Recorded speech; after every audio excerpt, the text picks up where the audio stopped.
Yo. Boy out here doing a bid in Sweden. Regardless of what Andrew says, my teeth have not been cracked. That was my first question for you. I was like, well, we're talking about assholes. How was yours? It's still tight. You keeping it tight out there in Sweden, bro? Absolutely. Yo, I miss y'all. Hopefully I'll be home soon. You know, I'm just a cameraman. All right, man. Yo, thank you. And then when do we thinking? It's October 19th. We'll have more news. Yeah. You'll get an update from me October 19th for sure. Hopefully I'll be home. Hopefully. And the shower is a single shower and the door locked, so you never have to worry about dropping the soap either. I mean, you'd think by now they would do liquid soap. Right? Like,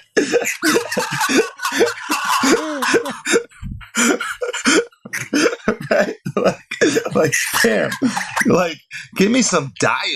Fuck am I doing with Irish Spring Sports? You know what I mean? That shit's too risky. Oh, I said the new joke right there.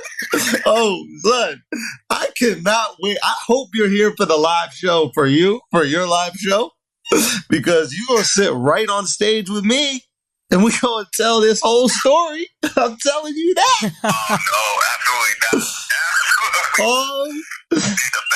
Oh, trust me, bro. The people need to hear. The people need to hear, my friend. Oh, man. That's crazy. Dog, it's... Actually, now I'm hoping I'm not that, because I'm not coming on stage, bro. Oh. That last show when you brought me on stage, I didn't know what to do with my hands. I didn't know where to look. I was so fucking nervous being up there. Yo, you know what you could have done? You could have pulled down your capri pants that you were wearing the entire time we were in Europe. Yo, that was my Euro style. Yo, you really went full Euro, bro. So that's why I thought you were going to be able to run away. I was like, he already got his pants hiked up. He ready, bro. And then I didn't even know where to run. I know. So the second I told you to run, son, I was thinking, oh, he's going to get lost. And he's going to come right back here. You were going to come right back to the bar like, guys, I'm sorry, but I lost my friends. I don't know.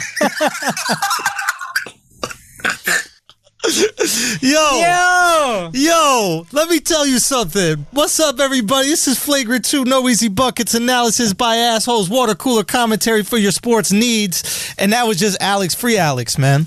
Free Alex. Free Alex. Yo, we got Alex recorded from prison in Sweden. All right, Takashi, you're not the only one getting exclusives from your friends in jail. We also got exclusive Takashi. We could go stupid as well. Yo. My man was just having a casual convo in jail. Son, that's how great I am, son. Yo, you thought I was going to call him and butter him up? I just started roasting him the second I got on the phone. No, it wasn't even I'm not even saying that. First of all, you got him arrested. Second of all... I didn't get him arrested. I told you. That was Mandy from Horrible Decisions. We looked at it. We did all the research. That was Mandy. Mandy was apparently snitching. Once she found out that Alex was locked up, she took the first flight to Sweden. She was like, he did it. He did it. I promise you, he did it. But I'm just Love you, saying, Mandy. They just let him have that was just two guys talking. There was no, hey, get off the phone. He didn't call me. We got clever with it. Oh, yeah, yeah, I mean, we kept it. We kept How's he it doing? real. How is it over there? Son, he said he's doing all right. Like single showers. Single showers. He got the single room to himself with the door, fam. My room didn't have a door on the shower. I know. You know who wishes that someone had that? Did you listen to A$AP Rocky tell the story about fighting a dude in the shower at Rikers? No. So A$AP Rocky and A$AP Ferg are doing a podcast. Right. And Rocky's telling this story, and he's like, so yeah, we started, fighting in the shower. Luckily, I got him done, but we slipping on fucking soap, slipping on semen. And then, yo, son, Ferg is mad into the story. and then he goes slipping on semen, and then Ferg's face just goes, what the fuck is this guy? Like, he's noticeably affected. Like, he's trying to calculate who's semen. That's probably dude's jerking off to Rocky. That's what I'm saying, cute ass motherfucker. You know what I mean? Pretty Flacco. Pretty.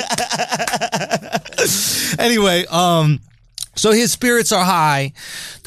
You guys got the new announcement, which was October 19th. That's what they're looking at. And basically what they're going to try to do, I don't know if I told you this. Did I tell you this yet? I have very little. We're supposed to save it all for this. That's right. So basically, we got, the prosecutor has enough to, I guess, go to trial. So they're going to go to trial. And October 19th, the prayer that we all have to pray, and assholes out there, the army, please keep it tight, but also keep your prayer hands tight when you pray that he gets out the 19th. Hopefully, what could possibly happen is they sentence him to a month. Mm-hmm. Which he's already served. Yes. By then it'll be already served, and then he can get time served and then come back. Right. I mean, it would be so cool to have him on at the live show. It'd be incredible. You know what I mean? Obviously, you're going to be there, I'm presuming. Yep. This is going to be October 30th. Thank you guys for selling that shit out. I don't even know if we mentioned it on this podcast. Nope. I mean, last week I wasn't here, so. It literally in a few hours sold it out. The assholes came through and just supported. So greatest fans on earth. Yes, facts with that. But he seems good. Spirits are high. We were just, busting balls, joking around. He's excited to get back to work. I haven't told him yet that he's fired.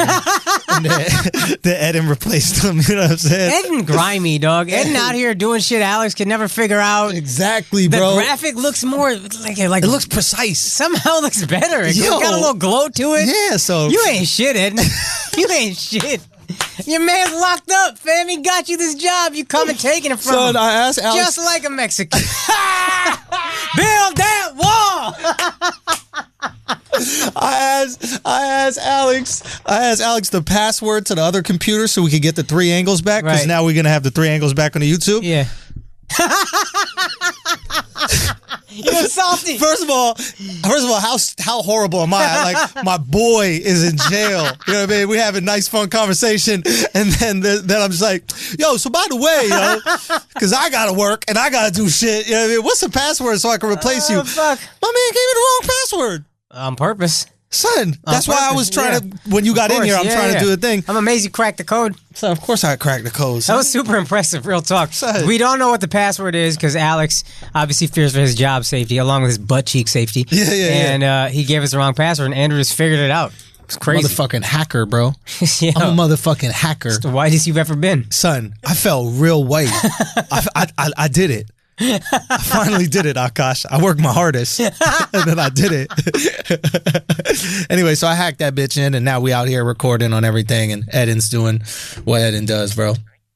Yeah. God bless Alex. Anyway, so for everybody who's listening and been wondering about Alex, I'm going to give the weekly updates here on the podcast. Yes. So I'm going to try to talk to him again tomorrow, and figure out what's going on. If y'all got any questions for Alex, obviously the major question is, did he get fucked? And apparently he didn't.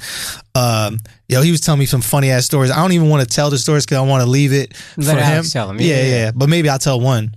I mean, how fucked up is it? Alex gonna come back, think he got to come with heat on the podcast, his episode when he's out, and I already told all his hot stories. But he told me a funny ass story. So he told me a story about a dude he's locked up with. He's like a bank robber. Yeah, and like the sentencing is so short for shit out there. Yeah, that like he's just like, yeah, I'm gonna just keep doing it. Yeah, like he's like, it's worth it. You know what I mean? It's mad funny. Yeah. Like that's the like their whole thing is we have to rehab these people, but if the sentence is so short, you're not rehabbing nothing. Nah, we good. I got my own shower. My homie Conors, one of the ABDCs, has a joke about how that's his retirement plan. It was just going to Sweden and murdering somebody. And then going to jail? Yeah, it's better than life here. Fam, you can't fuck girls anyway at that age. No. Unless you got dun dun dun. Yeah, you're right about that. Yo, Blue Chew Deadass has changed late adulthood. Yeah, you're right. I mean, obviously it's changed us for a fun little fuck drug, but that's basically like a party situation. Yeah. But like old motherfuckers, you would just have to tap your dick out after a certain age. And now... That's how you know we live too long. That our dicks just stopped working. Dick gives up on you. It's like, fam, we done. What you doing? Yeah, don't reproduce. Yeah, it's over. Wow. Yeah. We're living too long. Entirely too long. How sad is it that Alex is spending some of the most important years of his life locked up in a Swedish prison? Son, he's eating peanut butter and jelly, son. I feel bad for him. He got to save his... You should feel bad for him. Oh, yeah, you're right, because he's in jail. Yeah. He told me he got to save his bread slices, because I've been sending him money and shit. So it's like, you got to save his bread slices so that he could buy peanut butter and jelly and then use those as the meal, because he got to wake up dumb early. I don't want to tell all his stories. We're going to have Alex do a whole ep. Do you know what I mean? Shit. It's rougher than I thought. Son. No, but besides that, he got his own room. He got TV. He's just watching a lot of American shows. Is he still brolic? He got weights in there, son. So he's doing like yoga. All he ever did was calisthenics. That's He right. said that. Yeah. He never needed that. Yeah. You seen his IG videos? Him doing fucking crunches and whatever? Yeah, mad pull-ups. Yeah, mad pull-ups, one arm. I'm going to tell him to work on legs. Yo, that's what he should be doing. The whole time you're there, work on legs. Real talk, if Get he's it not to so balance top out. heavy, he free right now. That was the issue. My man was too top heavy, he just fell over. Son, he took 4 steps and he was exhausted. My man built like an upside down triangle. What the fuck you think gonna happen? He built like the rape pyramid. Unwanted touching. Yo, you gotta put some of the unwanted touching all down by the calves, fam. Why that shit all up in the shoulders? What's good, huh? Oh, fuck. But anyway, God. I mean, his mom went out there. Shit is fucked up, but hopefully October 19th we're gonna have some shit. And How his mom like Sweden, though? Trip of a lifetime, really. really is. You know what I mean? Like, Yo, say it. Say what you want to say. I'm just saying. Keep it flagrant. Don't I'm be just hesitating saying, no, on I'm not that hesitating. ass. I'm Go. just saying there's a party that's like, Yo. I can't believe my baby's locked up. What? That is beautiful. Yeah, It's we're a a great beautiful country. building. You know what I mean? That's just chocolate? That's just chocolate? I've always heard about this. I'm not even correct Swiss and Swedish, but whatever. Whatever, It is dog. what it is, son. It is what it is. son. Meatballs, who the fuck cares? Exactly. I mean, there's probably places she'd rather go, but like, What are you talking about? you know, for a gorgeous. vacation. Sweet and gorgeous. It is pretty. There's a nice old city. As a mother, do you think, like, do you ask your kid if he's getting, like when you ask your kid if he's okay in prison, Yeah. you're really asking if he's getting fucked, right? Like, you must be concerned about that. You gotta be. How would you ask your son? I would just ask him, son, In what way? how's your butt doing, son? Son, talk to me. Talk to me. It's still in good shape. It's still in working order. Son, you fighting him off, son? Son, you're little ass babies. You about to have some little ass kids, son. You and your girl. I'm having some little ass Son. thing. Let me tell you something, though. They better be smart. Let me tell you something, though. What? I'd have got away. I'll tell you that right. I'll tell you that right the fuck now, dog. I'd have got away. I'm There not- wouldn't be no free alcohol. I'd be hiding in between 2 bricks in a house. I just take one brick out, slip up in that free brick, pull that shit in. I'm chilling. Yo, I'll fit right the fuck through a picket fence. I'm not gonna lie. He's not bringing out that baton on you. He going hands on you. That's gonna be hands. He's looking at you like, I got this little motherfucker. I'm that agile, dog. He took one look at Little Alex. spin move. I'll be out, dog. You like DeAndre Hopkins. You spun on him twice. You stay hitting B. All of us just rooting for you. Ooh, ooh. All the Swedish people like, the Syrian refugees are taking over. Son, how you That make... thought didn't cross your mind, though, when you heard? What? I mean, people don't know the full story, but, like, you were like, I'd have got away. That thought didn't cross your mind? Fam. Fam. Your expression got so serious. Fam, do you know how infuriating it was? Fam. Fam, People don't know the son, story. people don't know. I was so tight, son. I kicked the nightstick. He's free, right? It's like, yo, my man is on the ground. You go. That's what I said. I said, go. And I thought he was home free. Damn, son. Yo. Oh, my God. Let me tell you something. Eden, And his Mexican ass, Oh, my man. he not be getting free. caught by the cops, Nothing. bro. Yo, Nothing. only a Puerto Rican with the entitlement of an American. I would have yelled at Eddie. I would have said, Eddie, La migra viene, Eddie. La migra viene. Vete ya. Vete ya. Bro, he would have been out. Put on that Selena. Beady beady bomb bomb. That's what you would have heard on the ground. There's literally nothing that could stop Eden. Like, if there was a river, he across it. If there was a fence, he over it. Like, You know what nothing. would stop him? Huh. Like, if he had to get ab muscles for freedom. Because I've never seen a Mexican with those in my life. Yo, Sal Canelo Alvarez, the boxer, had to go on steroids to get like 3 of them. Them shits wasn't even 4 or 6. He had an odd number. Oh, fuck. He had a 5-pack. Motherfucker had a 5-pack, bro. Oh, my God. Anyway, it's just one of those days, bro. It's all about the he said, she said bullshit. Oh, yeah. I don't know any other words. Oh, you knew what song that was? I knew it was a song. I don't remember what song. But Limp Bizkit. There we go. Yeah. There we go. Peak caucasity, bro. Yeah. That's Peak whiteness. 1999 Woodstock. That's when we peaked. dog. such a funny thing. Son. It's such a funny thing. I saw you tweet that or put on IG or something. This is the peak in the greatest moment in white people history or something like That's that. when we got to the top of whiteness. That was it. That we were just running shit, everything, but everybody was into it. Yeah. We were allowed to be emotional. Fred Durst like had an the little angry- backwards hat. Son. Nobody was like, yo, appropriation. It was like a just enough hip hop, but also White trash. just enough white trash Yeah. where it was like, okay, you're not going too far. You're Yeah. not going too far, Right. Fred. You're doing your own thing. Yeah.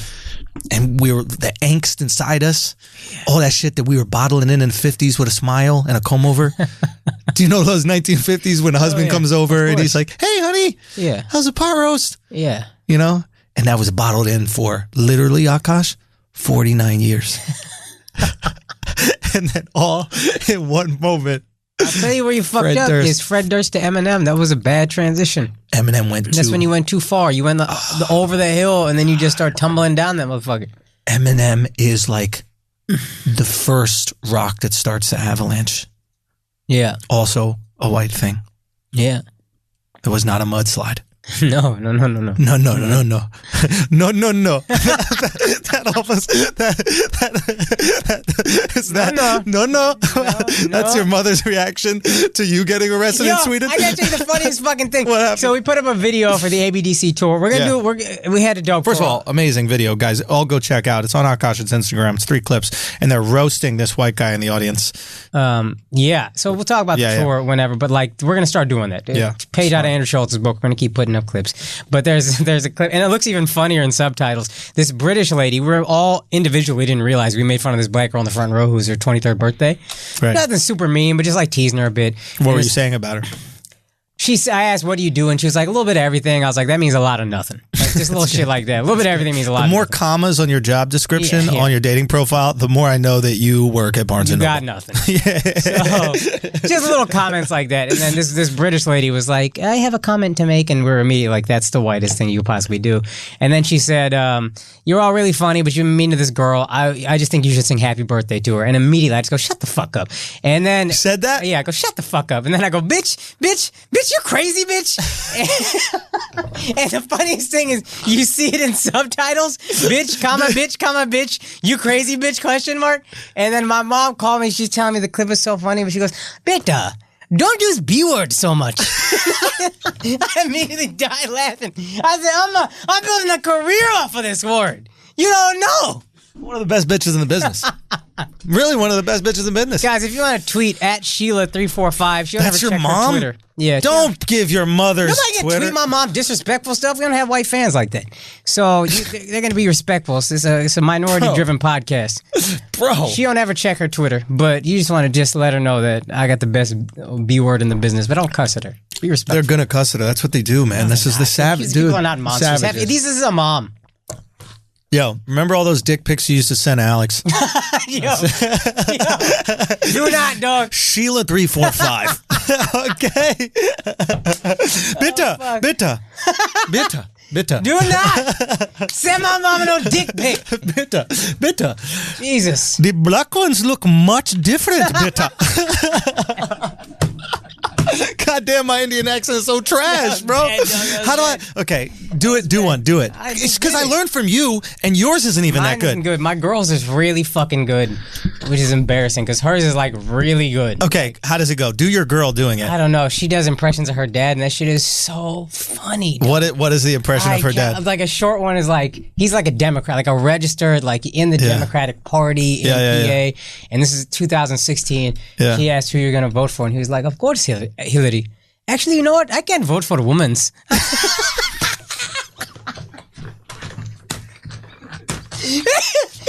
Let's go!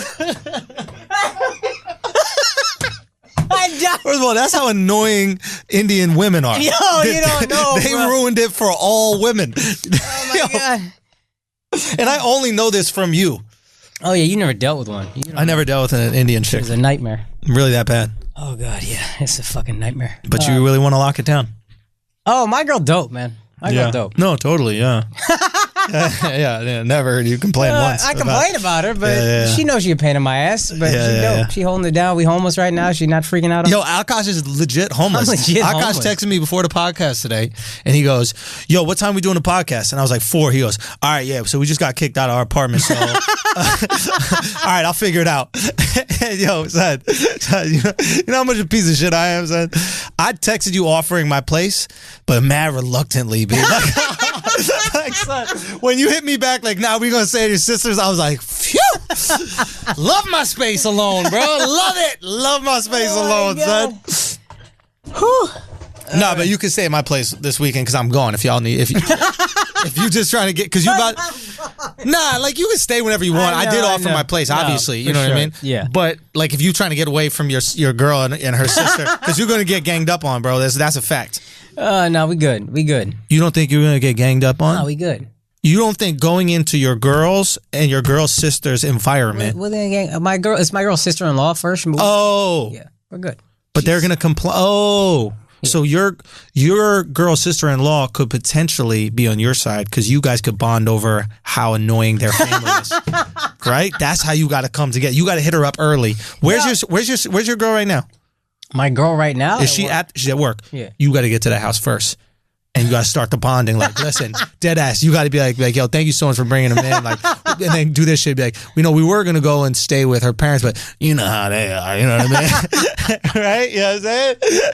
Yeah, we good, fam. We good. It's a good setup. I spent time there. It's not like remotely. They're real close, actually. My girl and her sister-in-law, and not even on some like catty complain about people all the time shit. It's not one of those relationships. Right? How old is she? My girl's sister-in-law. I don't know. I don't know. 50s, 40s, 30s, 20s? Early 30s, late 20s. Bro, this is like a porn. I don't know if you've watched that type, but dude, it is a big brand. Nah, they got 2 kids, man. It's a... I mean, I don't want to get even weirder, but sometimes that's involved as well. Listen, you're not related, bro. It has nothing to do with you. My God. Did I ever tell you I told those twins that? Which twins? I asked these twins if they ever like fucked each other. No, like had a threesome. Right. And the sisters, they were like together and they looked at each other and they looked at me and they're like, that's incest. And my legit reaction to them was, for y'all. You know what I mean? That's on y'all. Like that's not on my conscience. What did they say? You know what I mean? They just were like, you're weird. Like, I don't know. Bitch, get a sense of humor, bitch. Bitch. Come on. Bitch, get a sense. Fuck your sister, bitch. Like, get a sense of humor. Fuck your sister, bitch. Come on. Bitch, for the bit, bitch. Bitch, it's for the bit. Yo. God damn, bitch. You ain't never heard of follow through on a bit, bitch? Damn, bitch. Lick a pussy for the bit, bitch. Son, the comments on when we did the Tiger Woods story, when you just kept hitting with bitch. Son, I had people straight to DM. This is how you know it's real. I had people go straight to DM like this. They go, this is how they started. They go, first of all, I don't be DMing people. They go, I'll be DMing people, all right? I don't do that shit. I just had to tell you, I was listening to this shit at work. I had to turn it off because motherfuckers was looking at me funny. All I'm trying to say is that was one of the most hilarious shit ever. Like, you goddamn right, bitch. Oh, fuck. You goddamn right. Anyway, do we got some dates? Levittown, Long Island Governors Comedy Club. That's what that shit is called, right, Andrew? Yes, there's many of them. October 19th in Levittown. Come through. I'm going to plug it again next week. Yeah. Also, shouts to all the assholes who came through. Every show I did, there was assholes that came through, and they all had a blast, so thank y'all. Okay, I got some shows coming up. Chicago, we added another show, all right? We had the first two. Y'all sold it out. We had a third one Thursday. Y'all sold it out. So now we have a late show Thursday. It's at 9:30. Okay, so get that shit. Thursday and Friday, I'm going to be in Chicago. Then we got Milwaukee, then Madison. All right, Madison, Sunday, 7 p.m., I believe. Make sure you get them tickets for that. Then I got Vegas coming up, Buffalo, Oxnard, California, Tempe, Arizona, Albany, Syracuse, Atlanta. We got a Comics Mohegan Sun in Connecticut, then St. Louis, then Miami, and then San Diego. For those exact dates, go to theandrewschultz.com. Thank y'all so much, man. All right. I think we got to start. Sports. We got to start the discussion because this was wild. We had an amazing week in sports. This was wild. We had an amazing week in sports. I would say the biggest event the whole week was Conor versus Khabib. It was the MMA fight. Hell yeah. And it was the first MMA fight I bought. Yeah. Because you asked me to come see the fight. I was exhausted from the tour, but I was like, Andrew buying MMA fights. Son, I bought it. It was $65. What made you buy it? Because I was interested too, but it's really just Conor shit talk. And I was watching like, Khabib gonna fuck this dude up. And I don't normally just say, the quiet guy is gonna kick the shit out of the loud guy. That's not. I'm not the guy who just believes that. But something about Khabib was different. Just like he gonna fuck you up.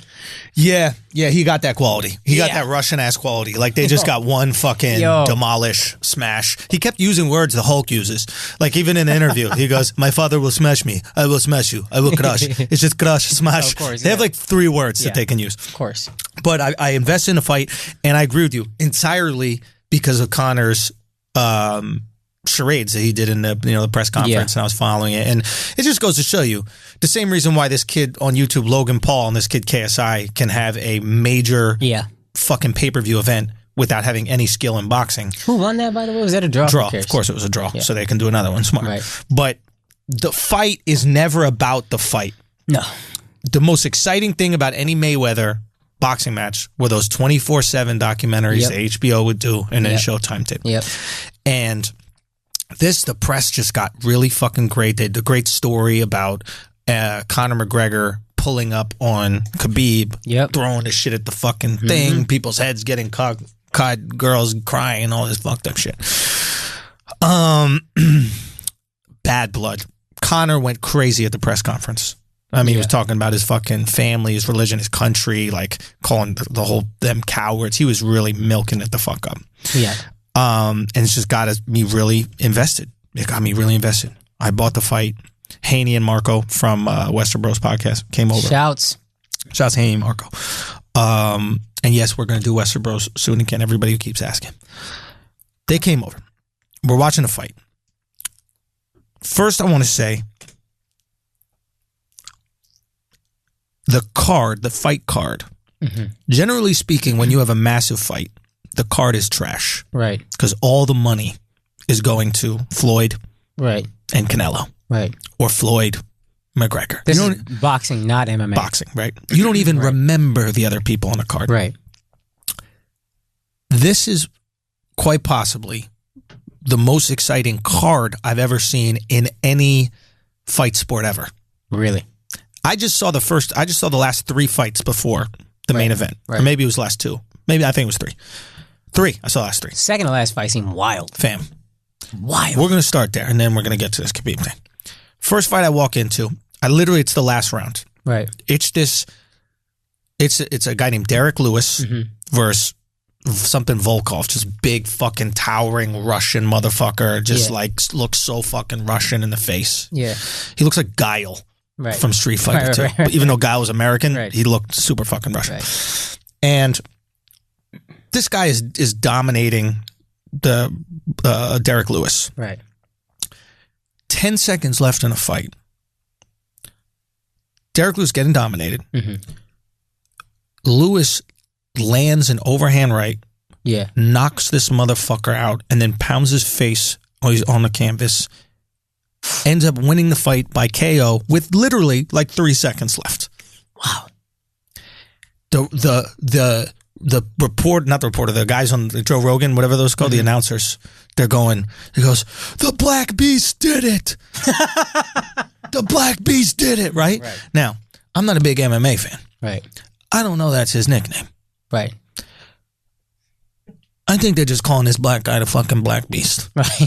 So I'm like, the new N-word. Dude, I'm like, this is conservative. Like, one of the guys already shouted out Brett Kavanaugh. Like, I was like, I didn't know how Republican MMA was, but you're just calling a black dude the Black Beast. All right, this is pretty brave, motherfucker. Yeah. Come to find out that's his nickname. Okay, we're fine with it. Right. Don't get me wrong. I'm sure there's a bunch of people at that MMA event that really enjoyed calling him the Black Beast for that 5 rounds or 3 rounds or whatever it was. For sure. Unbelievable.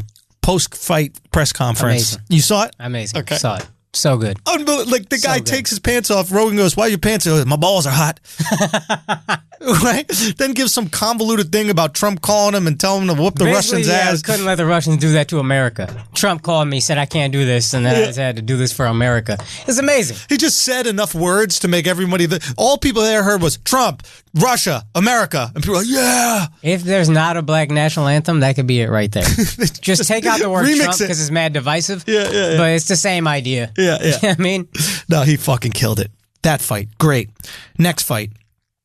This guy, I might be having the order wrong. There's this like Haitian dude that's fighting out of like Tennessee or some shit, Ovin St. Preux or something like that, and he's fighting this Mexican dude from, I think it was L.A. Maybe I'm assuming that because he's Mexican. Much more technical. Fucking last second of the fight, the guy knocks him out. They called it a decision because he got up to his feet, but like he knocked him out. Right. Really exciting, lots of action.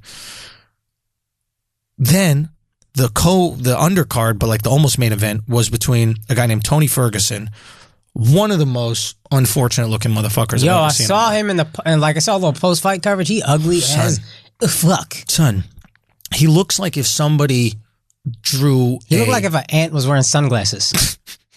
That's what he looked like to me. I thought he looked like if somebody was like one of those Asian dudes on Times Square.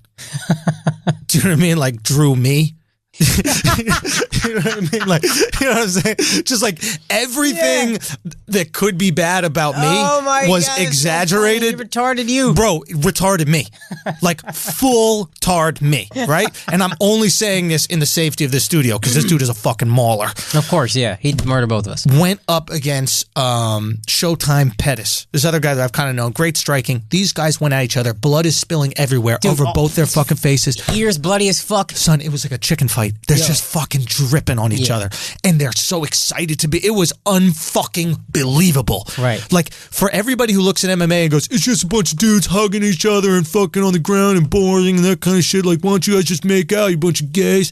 If you watch these fights, could not be better. Right. Dana White at this point in time has got to be salivating. He goes, in the most watched MMA fight or like card in history, everything's going well. Right. He's got to be fucking shitting himself. Right. Just, this is the best. Dream scenario. Like, you ever have a set that needs to go well, right? And you're recording it. And it actually goes well. And midway through, you're like, wait, am I Once killing? in a lifetime. Yeah, that's all. Like, I'm killing right now. Right? So he's like, okay, we're killing. Main event starts to come up. I mean, it is fucking hyped, dude. Right. Irish fans are fucking cheering. Everybody's fucking cheering. Khabib dominates Conor in a way that I have rarely seen people dominate. This is how dominant I would say it is. He dominated Conor more than Floyd did. Wow. That's embarrassing. Think about that. I mean, and I'm a huge Floyd fan. I'm the Floyd apologist. I will say this about Khabib. He is the Floyd Mayweather of MMA in that he's unbeatable, but his style to the casual fan is unbearable. Right. I'm just going to grab your leg, then pin you down and like hold you down, and maybe I'll punch you a couple times. It seemed like he was taking shots. In those moments, you kind of see it. Right. But for the other 4 minutes of the round, I'm just fucking on top of you, holding you down. Right. Do you know what I mean? But it's if like you know MMA, you probably think this is exactly. amazing. It's like some Brett Kavanaugh, allegedly. Right. You know, I've been telling my girl. That's my little political joke. I've been coming back I came back from tour. I've been telling my girl I'm going to Kavanaugh her all weekend. She's so funny to me. You mean when she's talking, you just close her mouth? No. The other shit? Yeah, oh yeah. Girl, you out here looking fine as fuck. You finna get Kavanaugh'd. You know, be careful. Bitch. He's trying to get Kavanaugh, Bitch. Am I trying to get appointed? Because the way you walk around here, I'm about to get appointed. You know what I mean? I'm about to get appointed. I'm about to get appointed. You know what I mean? Someone wants some justice. Just saying, you won't keep walking around wearing that. I got a couple things to confirm. Oh, bitch. Let me tell you something, Shorty. You putting the firm and confirm right now. Okay? Oh, this is about to be ready. Oh, man. Shit, signing up for a lifelong position with me. Girl. We make it mad platonic. Girl, you about to get married and respected for life, girl. You know what I mean? Respect the sanctity of a relationship. Having to hold, bitch. Bitch. Richer and poorer, bitch. For life, bitch. Give me abortion. Ha. We ain't aborting nothing, bitch. We having these babies. Yo, that's a funny spin on the bitch. Like, say real empowering shit, bitch. You know, bitch. And if you got some dreams, I'm gonna help you make them come to fruition, bitch. Yo, act like you're not amazing, bitch. Bitch. Oh, brilliant ass bitch. Oh, saying shit making me, oh, goddamn, I'm lucky, bitch. Look how lucky I am, bitch. Got me a girl like you. Spend the rest of my life with this bitch. Why we gotta stop there? Why we gotta stop at life? I'll tell you where I'm gonna be waiting for you at them pearly gates. Bitch. It's like you going to hell for annoying me.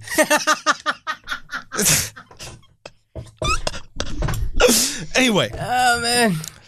Khabib fight. Khabib just fucking destroys him. Okay. Just fucking annihilates him. Right. Beat him at every single step of the game. Right? Like, Conor couldn't hit him. Couldn't even counter him. At one point, Khabib, the best punch that was landed the whole fight was Khabib on Conor. Yeah, I saw that. As they're standing up. Yeah. He lands a beautiful overhand right. Conor couldn't slip it. Didn't even expect it to be there.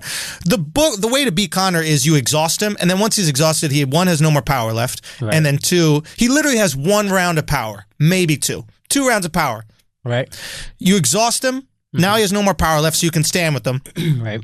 And then you just start teeing off on him because he doesn't have that good like once he's exhausted, his what's it called, dodging ability isn't great. He has great movement when he has energy, right? But he did exactly what he said. He just fucking sat him down, and then of course the decision happens. Now what I'm just reading right now before this podcast happened, I saw a video of it and we can play it.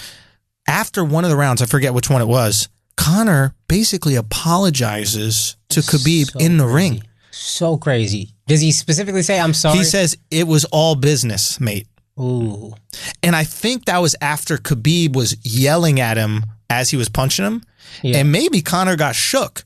Maybe Conor was like, yo, this motherfucker is trying to kill me in here. Oh, yeah. He took everything that was said before during the hype serious. Yo, he got Ronda Rousey'd in this motherfucker. Yo, real talk. He's never going to be the same, dog. Yo, it might be the case. Because now Conor's like, yo, it was a good knock. I'm looking forward to the rematch, etc.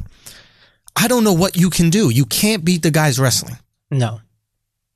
You're not good enough to beat his wrestling. The best punch was to your face. You got punched by the best punch.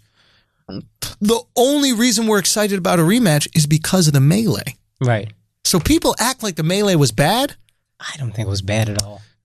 What is your take on it? You have to say, you can't do that as a champion. I'm a stupid fucking analyst who has to work for Disney, and I have to pretend I care about these things. He went after, from what I saw, he went after fighters. He didn't go after, he's not Ron There was no malice in the palace. He ain't knocking out motherfuckers. He went after fighters in Floyd's camp, and he was ready to kill them all, and I wanted to see that shit. I thought it was lit. I wanted to see him go one-on camp. Let's go. I thought it was lit. It was dope. Listen, Conor pulled up, now you pulled up. What's the difference? Exact same thing. And you know what? You pulled up effectively. Conor did it when you were in a bus, and maybe it was all for charades, this, that, the other. Conor pulled up in a fucking suit or whatever the fuck. No, he was in some exercise pants. All right, well, you know what? My man Khabib was ready to go after a fight. After the whole fight, he wanted to take on your team. Fam. Yo, Conor's catching his breath, putting his eyeballs back in his fucking head. That fucking fence like Eden when he got to this country. Son. You can't stop him. When he jumped over the shit, he looked like Caesar from Planet of the Apes. Yeah. Because he did a double hand punch down. Yo, nothing. Son. Yo. He's got mad dexterity with his legs. He could have a little... You got a little ape in him? He could have a little ape in him. You can call white people that, right? Yeah. That's totally fine, right? You might have a little ape Not dark enough that it's uncomfortable. Yeah, I hesitated for a second and I realized it's flagrant. Do you see most people climb fences? They got to kick a leg up and then kick a leg over. My man just jumped and then his stomach on the top of the fence. Just surfed it. Yo, it was surfing. Crazy. He ain't care. Crazy. He didn't fucking care. Yo, he was ready. That shit ran right after. The motherfucker had a bleached blonde hair. The dude he jumped after. Oh, yeah. That's who you go after. Thought that was a bushel of bananas. Motherfucker out here. Motherfucker thought it was a bushel. He said, I need my potassium. I just knocked out this Irish dude. Yeah. All I'm saying is people are going to say it's this negative thing. It could not be better. No. It is tons of free press. We're going to talk about this for fucking months. The only reason we care. I did not care to see anything. Well, I wanted to see the fight highlights, I guess. Right. But when I was on Twitter and everybody's like, yo, that was crazy. I was like, I got to see what the fuck just happened. And I heard, and I was like, oh, this is crazy. He went to the stands, blah, blah, blah. Then I saw who he went after. He went after Floyd's fighters. Or, I mean, McGregor's fighters. Yeah. Big deal. We're talking that shit. Now you talking that shit. What's up? I'm here. You Ain't no fighter. bus. Yeah. Let's go. I'm warmed up. Your profession is fighting. Mm-hmm. If Floyd gets into a street fight with another boxer, that's not a big deal. It's not assault, fault. It's like, yo, this happened. What was wild was when Khabib's people jumped in the ring and started swinging at Floyd on some like when he wasn't looking. McGregor when he wasn't even looking at shit. Right? Yeah. That was a little crazy. That's some pussy shit. It's like you a fighter, dog. The least you could do is like that. You know, said let him face you. Yeah. You want to try to drop him from behind. Yeah. That's soft. Yeah. Khabib though. Business. Khabib about that life. Yo. Khabib, he said something that was fucking dope to me. He goes, Dana White is like, listen, we can't give you the belts out here because once we do, they're going to start throwing things in. And he goes, he looks at him, he goes, I prepared for this. Fuck, bro. These Russians speak in declarative sentences, I'm telling you, bro. I prepared for this. Someone tweeted something who actually knows MMA. Right. It's a guy I follow on Twitter named John Owning, big Cowboys dude, but he's like a big MMA guy. And he said, like, if you know where this guy is from, Khabib, everything about this makes sense. Why? Apparently, I should have followed up and been like, why? My understanding was it's like a rough ass, kind of probably war-torn, Eastern European, Russian, whatever, like, we do not fuck around here.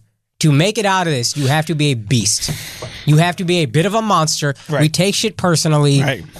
Also, when the fuck you know Russians to have a sense of humor? Like, yeah. Floyd gonna have a sense of, I know millions of black people with a sense of humor. Yeah. Conor and Floyd are doing this. Floyd gonna have a sense of humor about it. Conor wearing a suit that says "fuck you." Yeah. I don't know a single funny Russian on earth. Yep. Yo, Putin the only funny one. And that dude's a stone cold killer. That motherfucker a murderer, fam. I saw a clip of him on the one thing cracked me up. I saw a clip of him on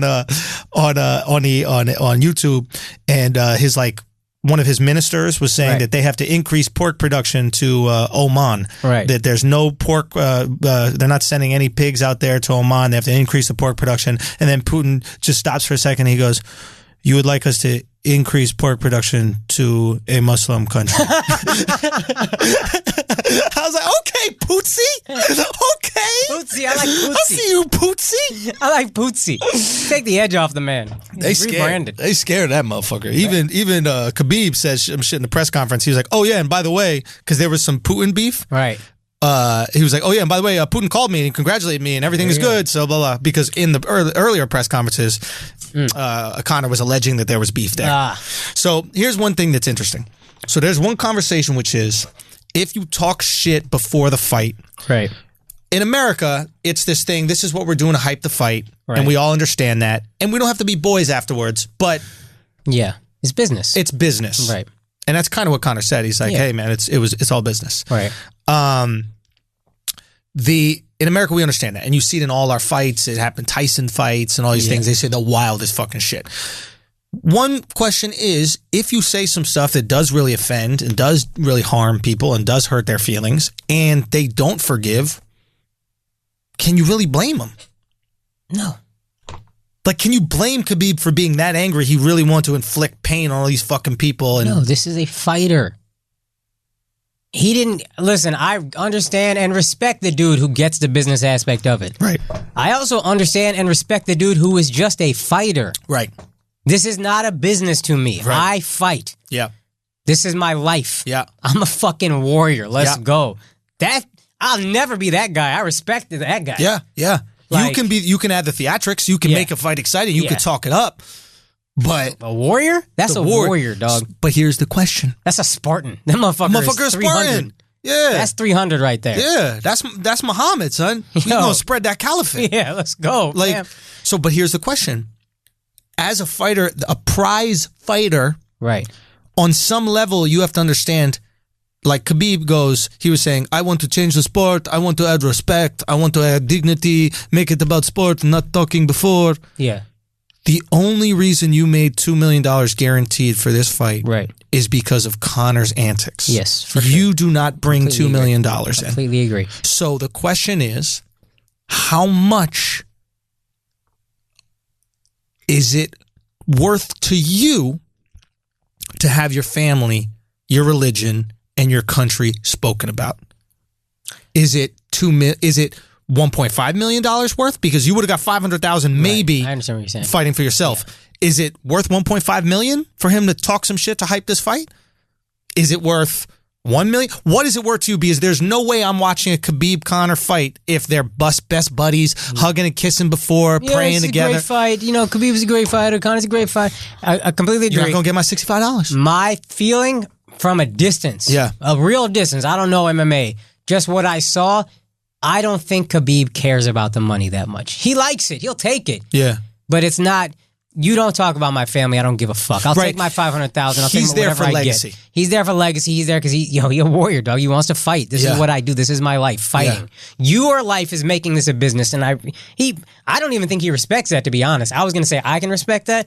I don't know if he even... He doesn't. He would do the same fight for $250,000. No. So he's like, okay, it's great we're making this, but I don't care. I'm going to still fight for... I could go back to and fight bears in fucking Russia or whatever. Right, this dude is Zangief. Yo, that's my second Street Fighter 2 reference, okay? I got some more coming for you. All right? Yo, then my man is ready. Let's go. So he don't need... That's why I think I get both sides of it. But kind of just talk shit to the wrong dude. A dude who didn't care about the business. He didn't care about the dollars and cents and the hype. He did not care. If he cared, he'd have fed into it. Here's a question. Yeah. If Conor wins, do you think the melee is even worse? Oh, interesting. You think Khabib gonna go nuts? I think the fact that Khabib won, it was calmer. If Khabib lost, imagine this. Khabib's teammates ran into the ring and attacked Conor after Khabib finished his ass and dominated him for the whole fight. Imagine what would have happened if Conor knocked out Khabib or won a decision. I think they're jumping. I think they planned this all from the beginning. Once this fight is over, it's going down. Maybe. I heard there's a dude in the stands, the one that Khabib went after. I heard he was popping shit to Khabib. He was. So it was one of Conor's teammates. I think if Khabib loses, again, distance, but I think if Khabib loses, he takes that L, respect the sport, whatever. I took my loss. This is a better fighter. It's really fucking infuriating that he beat me and talk shit. Yeah. I take my L. I think when he won, he was like, who the fuck else wants some? Oh, you're talking shit? Let's go. I think if he loses, it's like, listen, you take your L, you be humble about it. So I think what I don't understand is how can you lose more respectively than you can win? Like once you beat someone, right? Oh, think about in the business of comedy. Like once you've surpassed somebody in comedy, right? You don't have animosity to them. It's the opposite. You have pity. Right. Right? So even after dominating and beating him, retaining the title, doing exactly what you said, you're still upset. Imagine how upset you'd be prior. Not always, though. Or if you lost. I think you have that. And I have that to a degree, but I also have a little bit of smugness with it. Oh, you'll keep some grudges going? So I'll keep a little smug satisfaction and like, look at you, you fucking loser. Like who? Who do you feel that way about? I can't even, honestly, I can't think of names. I honestly can't. So maybe they don't matter to me that much. Also, I'm broke, so who am I? So who am I really gonna sit here and judge right now? If I was doing well, I have my list ready. Right now, the list of people ahead of me, get lost. You're out here sharing keys. You're like, babe, you at home? I need to be buzzed in. Oh, fuck me. But I don't think Jordan hates everybody he got better than. He brought the motherfucker to his Hall of Fame speech and said, you made the fucking varsity team over me when I was in 9th grade. Look what you did. Like, Jordan parades these people out. So that was the fuel.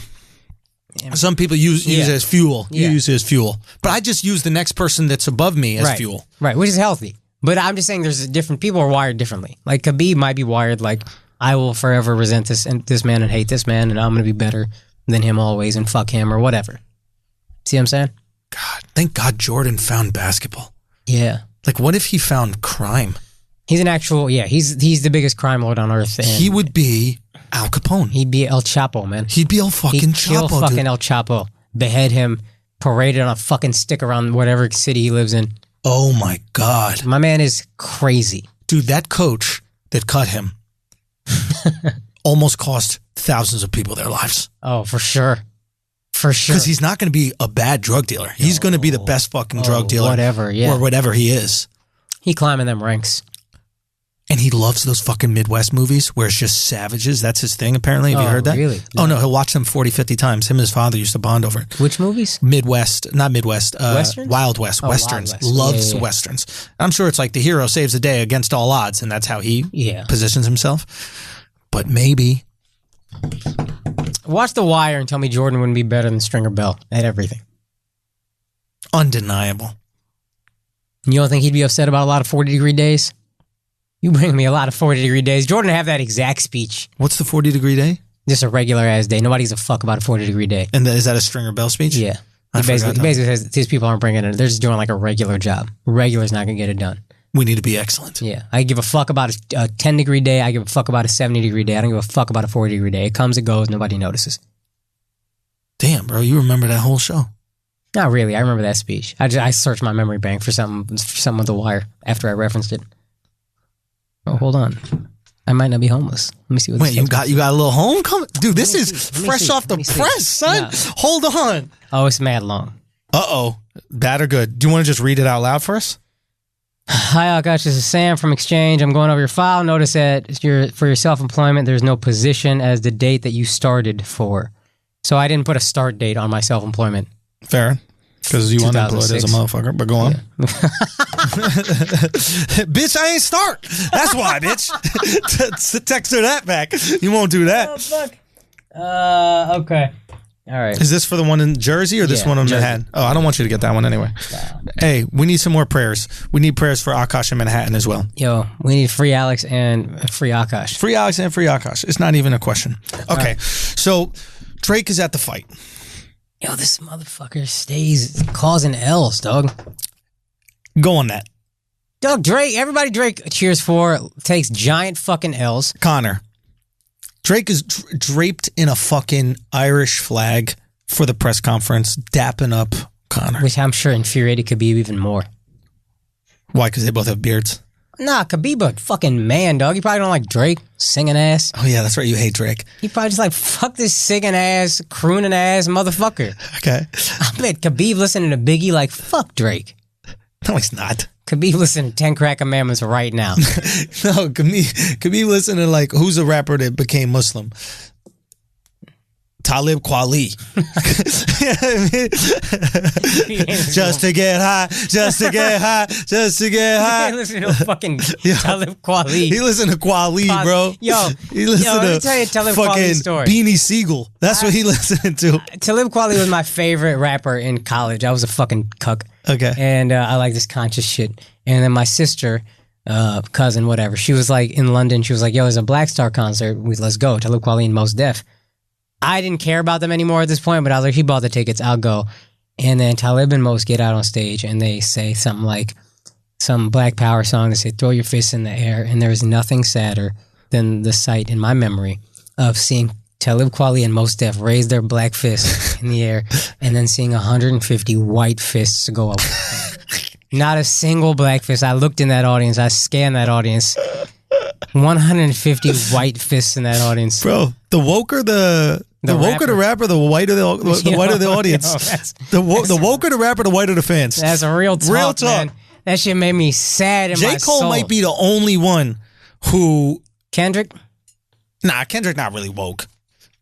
I think Kendrick is like semi woke, but he also just comes with bars. You can't be too woke. You can't. Right. You just can't do it, man. Yeah. Kanye, college dropout Kanye had it. You got to straddle the line a little bit. Yeah. J. Cole can do it. Kendrick can do it, and that's it. And that's all. Anyway, okay. So back to what we were saying, though. Just Drake. Oh, yeah. You got the list of losses. Go through it. I forget which ones they are. I mean, he supported Kentucky. They lost. He supports Conor. He loses. He supports his son. He loses. I mean, who the fuck else do you want? You know what I mean? So, my man got an Adidas clothing line. Adidas done. That fast. Wow. That fast. Nike got Kaepernick out on the poster and it's over. Wow. No, now he's with Nike. Oh, Drake? Yeah. Well, listen. Adidas Checks over come stripes. Back. Oh, is that what he's saying? Yeah. Yo, what happened to Adidon? Adidon. Whatever. I think he left them like he left his son. Yeah, real talk. You had a clothing line. This motherfucker left both of them.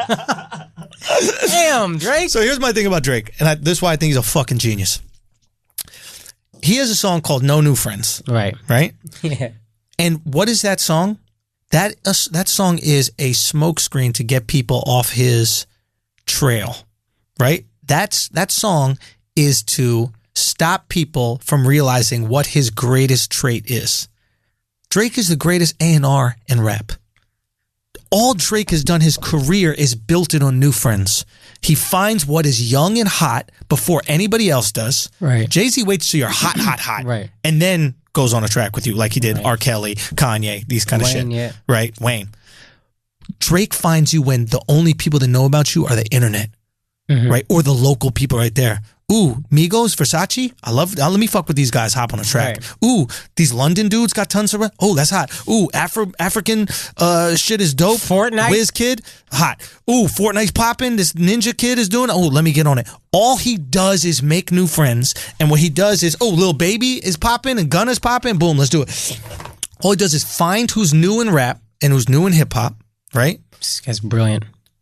And he does a song with them, changes their career. I'm looking at you right now. No, I know. Kaz got the list of Drake losses. Doesn't matter. All he does is finds who's young and hot. He does a song with them before anybody else knows who the fuck they are, makes it a #1 song, changes that person's life, makes that person a fucking millionaire. And when you're a millionaire because of someone else, you're indebted to them forever. It's shocking how few people have gone to Drake when you think about his reign on top. Yeah. His reign on the top is stupid. And all these young dudes under him never go to his neck. And he's got the craziest allegations. Why? Because he put them all fucking on. Think of all the people that we're listening to right now. He put the fuck on. Right? And then what happens is you take Migos on a world tour and you're the headliner. Even though Migos is with you, but it's Drake and Migos. Yep. But in reality, it's really Drake headlining and Migos opening. Right. Yeah. And they only agree to do that because they're like, yo, this motherfucker put us on. Yeah. Migos don't need Drake. It's a brilliant point. This motherfucker has made a career off of new friends and it's really made me rethink anything. I got to do more for other comics in terms of like, you get more when you give than receive. Right. Do you know what I mean? Like, I've always been loyal to the people around me, my main You are people. actually no new friends. Man, I'm no new friends. It's hard to be Andrew's friend. When you're Andrew's friend, he's loyal as fuck. But when you're not, I'm good. I don't think that many people are that good. I realize you don't that like a lot of people. I just don't like, and like all I'm about is the art. Like I don't even gotta like your personality, but if I don't like your art that much, it's hard for me to like big you up and promote you. Yeah. But if I do like your art, trust me, I'm putting you on every show. If you're in the city and I'm in that city, you're on it. Shout you out. I'm shouting you. Anything I possibly can do to help you, I will do if I fuck with you. I'll introduce you to my agency. I'll do whatever. And I have done this. And people who listen and know me and fuck with me know I do it. Right. But if I don't really fuck with the art, I can't be phony around you. Yeah. I just can't do it. And you have a very selective who's funny and who's not. I never realized that I was that picky and snobby about content. It's real. And sometimes it's like, I don't know. It's very selective. I don't even know if it's snobby because you'll like some gutter shit that I'm like, really? And then you'll like some shit that's real cuckish and I'm like, really? Who do I like this cuckish? Name names, but like, there's comics that I'm like, really? For me, it's authenticity, man. If it's authentic, I fucking love it, bro. Like, shit is authentic to me. I fucking love it. See, to me, if there's anything that I detect as inauthentic, I shut down. I'm like, nah, like a shred. That's what we're saying. We're on the same page. But I feel like, that's what I was going to say. I feel like there's stuff that you're like, yeah, but. I don't know, man. For me, that's my biggest thing. If I sense inauthenticity. All right. Maybe we just got different gauges on what, you know what I mean? Sure. But, that's a big thing for me. And we talked about this, side note. one of the best things in the world is seeing phony people exposed. That you shit love that. Yeah, is I mean, my I love that too. favorite But yeah, feeling. who was it that got exposed? Argento got exposed. Oh yeah, like with that one kind of Me Too shit. Like Yeah, you yeah. really being self-righteous and putting yourself above everybody else, and then you get your the expose that comes out about you. Yeah. Oh, that's my favorite thing. We were talking about this earlier, but nobody finds it coincidental that all these chicks in Hollywood that are talking about the Me Too are 50. Like, you know what I mean? Like, when you too old to get Me Too'd, all of a sudden Me Too is a problem. Oh, yeah. But when they were getting Me Too'd for roles in their 20s and 30s, that's business as usual. It ain't Me Too. It's what about me? What about me? What's my next role? Yeah. Oh, there's a little hand job for that? I got you. Which is a minor thing to do, really, when you want a job. All I'm saying is and I was telling you this earlier. That's not a minor thing. A hand job to get a fucking movie role? Are you kidding? I mean, it's just a funny way to put it. That's just one little hand job. Fam, I would rather jerk a dude off than memorize lines any fucking day of the week, bro. You know how annoying it is to memorize fucking 4 pages of dialogue and then not get it? Memorize 6. Sometimes they give you 11 pages of dialogue. Listen, I'm not going to say I'm Indian, I'm smart, whatever. The only smart thing I have is memorization is like pretty easy to me. I don't ever learn lines until like 1 a.m. the night before for an audition. I've never, knock on wood, I've never like forgotten the lines. Oh, you do it before? Doug, you don't read the lines before the audition? No. Oh, good for you. I used to do that, and then I was like, there's no return on investment here. I remember it's pure luck. We did an ABC thing back when my career was going well and I had a holding deal. Yeah. They called me in. It was like a 8-person You had a holding workshop, deal. whatever. You had a place to hold your stuff. You had a lot. There's a lot of holding going on. Now you're just holding your girl in a subway. Oh, man, I'm just Fucking holding pursuit the of back of her happiness. coat, hoping she don't leave. You better sell that bone density scanner, bro. Your shit is done. All right, go on. But we had like 5 people reading the lines, and I walked in there. I literally was like, "We had lines to read? What the fuck? We had to do a scene?" And then they printed the scene out for me. And then by the time they got to me, I was like third. I knew the lines, and they thought I was lying that I was just playing like I didn't know we had it. But I was like, "Oh, so memorization I can do." Oh, you're if you ask me how something actually works, I'm like, "Bruh, I don't." But you can just The memorize. internet, Nah, I can't do that. Wikipedia that. I can't. Memorize lines? No, dude, it's fucking hard for me, dude.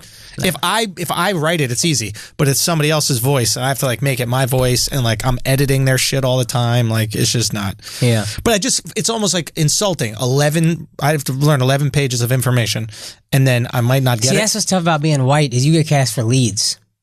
Ain't nobody making a brown dude a lead. So like, and I'm funny, and I don't want to really be the lead, but like, give me the side guy that got 2-3 pages in audition. I love that. That's all I want. Oh, dude, I love that idea. Listen. I'm auditioning for these things. It's me and Zac Efron, and I know they're going with Zac Efron.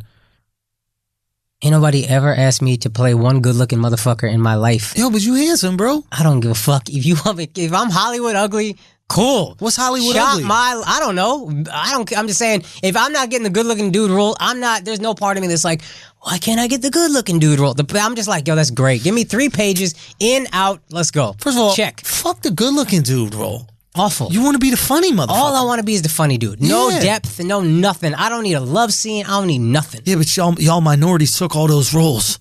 Yo, we fucked y'all hard. It did.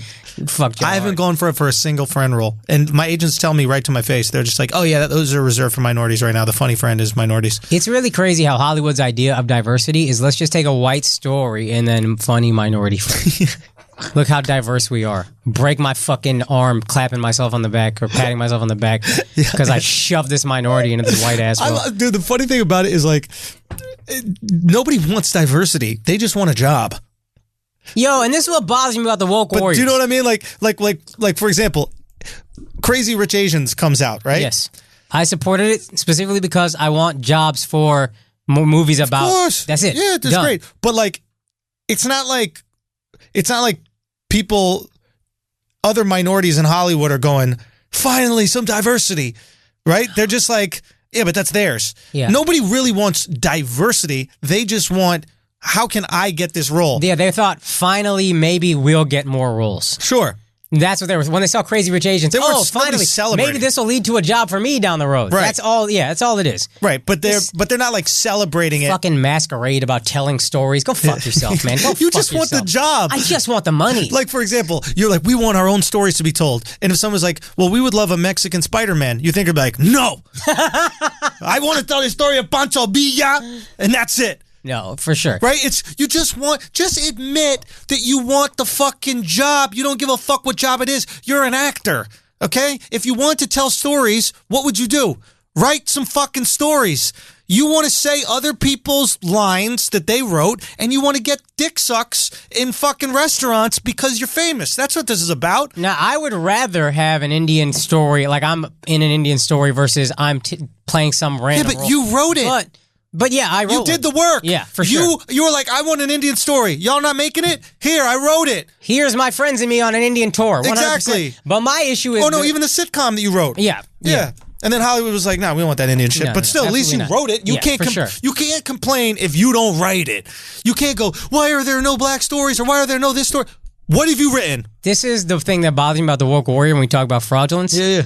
It's before it was, hey, I just want the best person to get the role.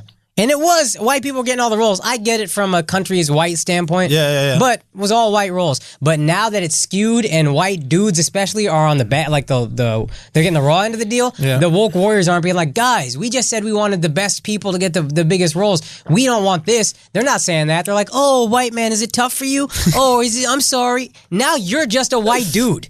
You're the white dude you complained about this whole time. Oh, shit. Shit is in your favor, and you feel no sympathy for the guy that's getting the raw end of the deal. That's interesting. That's what bothers me. Honestly, I haven't complained about it at all. I never will complain about it. No. My theory has always been create your own shit, and I'm more inspired by creating my own shit. It's not as acting to me is not as fun as doing this. Yeah. It's not as fun as stand up. It's not as fun. So I'm just trying to create the project that I want to do. But I will say this when I remember what the fuck it was. What was the point of this conversation? I don't remember how we got here. Was it Drake we were talking about? Oh, no. I will say this. I read this article in New York Times by this person named Wesley Morris. Fucking hilarious. Not hilarious, just a really interesting point. And he was talking about how, like, content and culture now, it doesn't have to be good. It has to be right. Oh, yeah. And he was a black dude that, like, criticized Insecure. He was like, I don't really watch it. I don't believe her in it. And he was at like a dinner party and a black friend of his was like, no, that's wrong. This show's important. We need this show. And he's like, no, that's not what I said. I didn't say it wasn't important and it wasn't good and didn't open doors. I find him incredibly pretentious in a lot of his, like, I thought he would be that guy.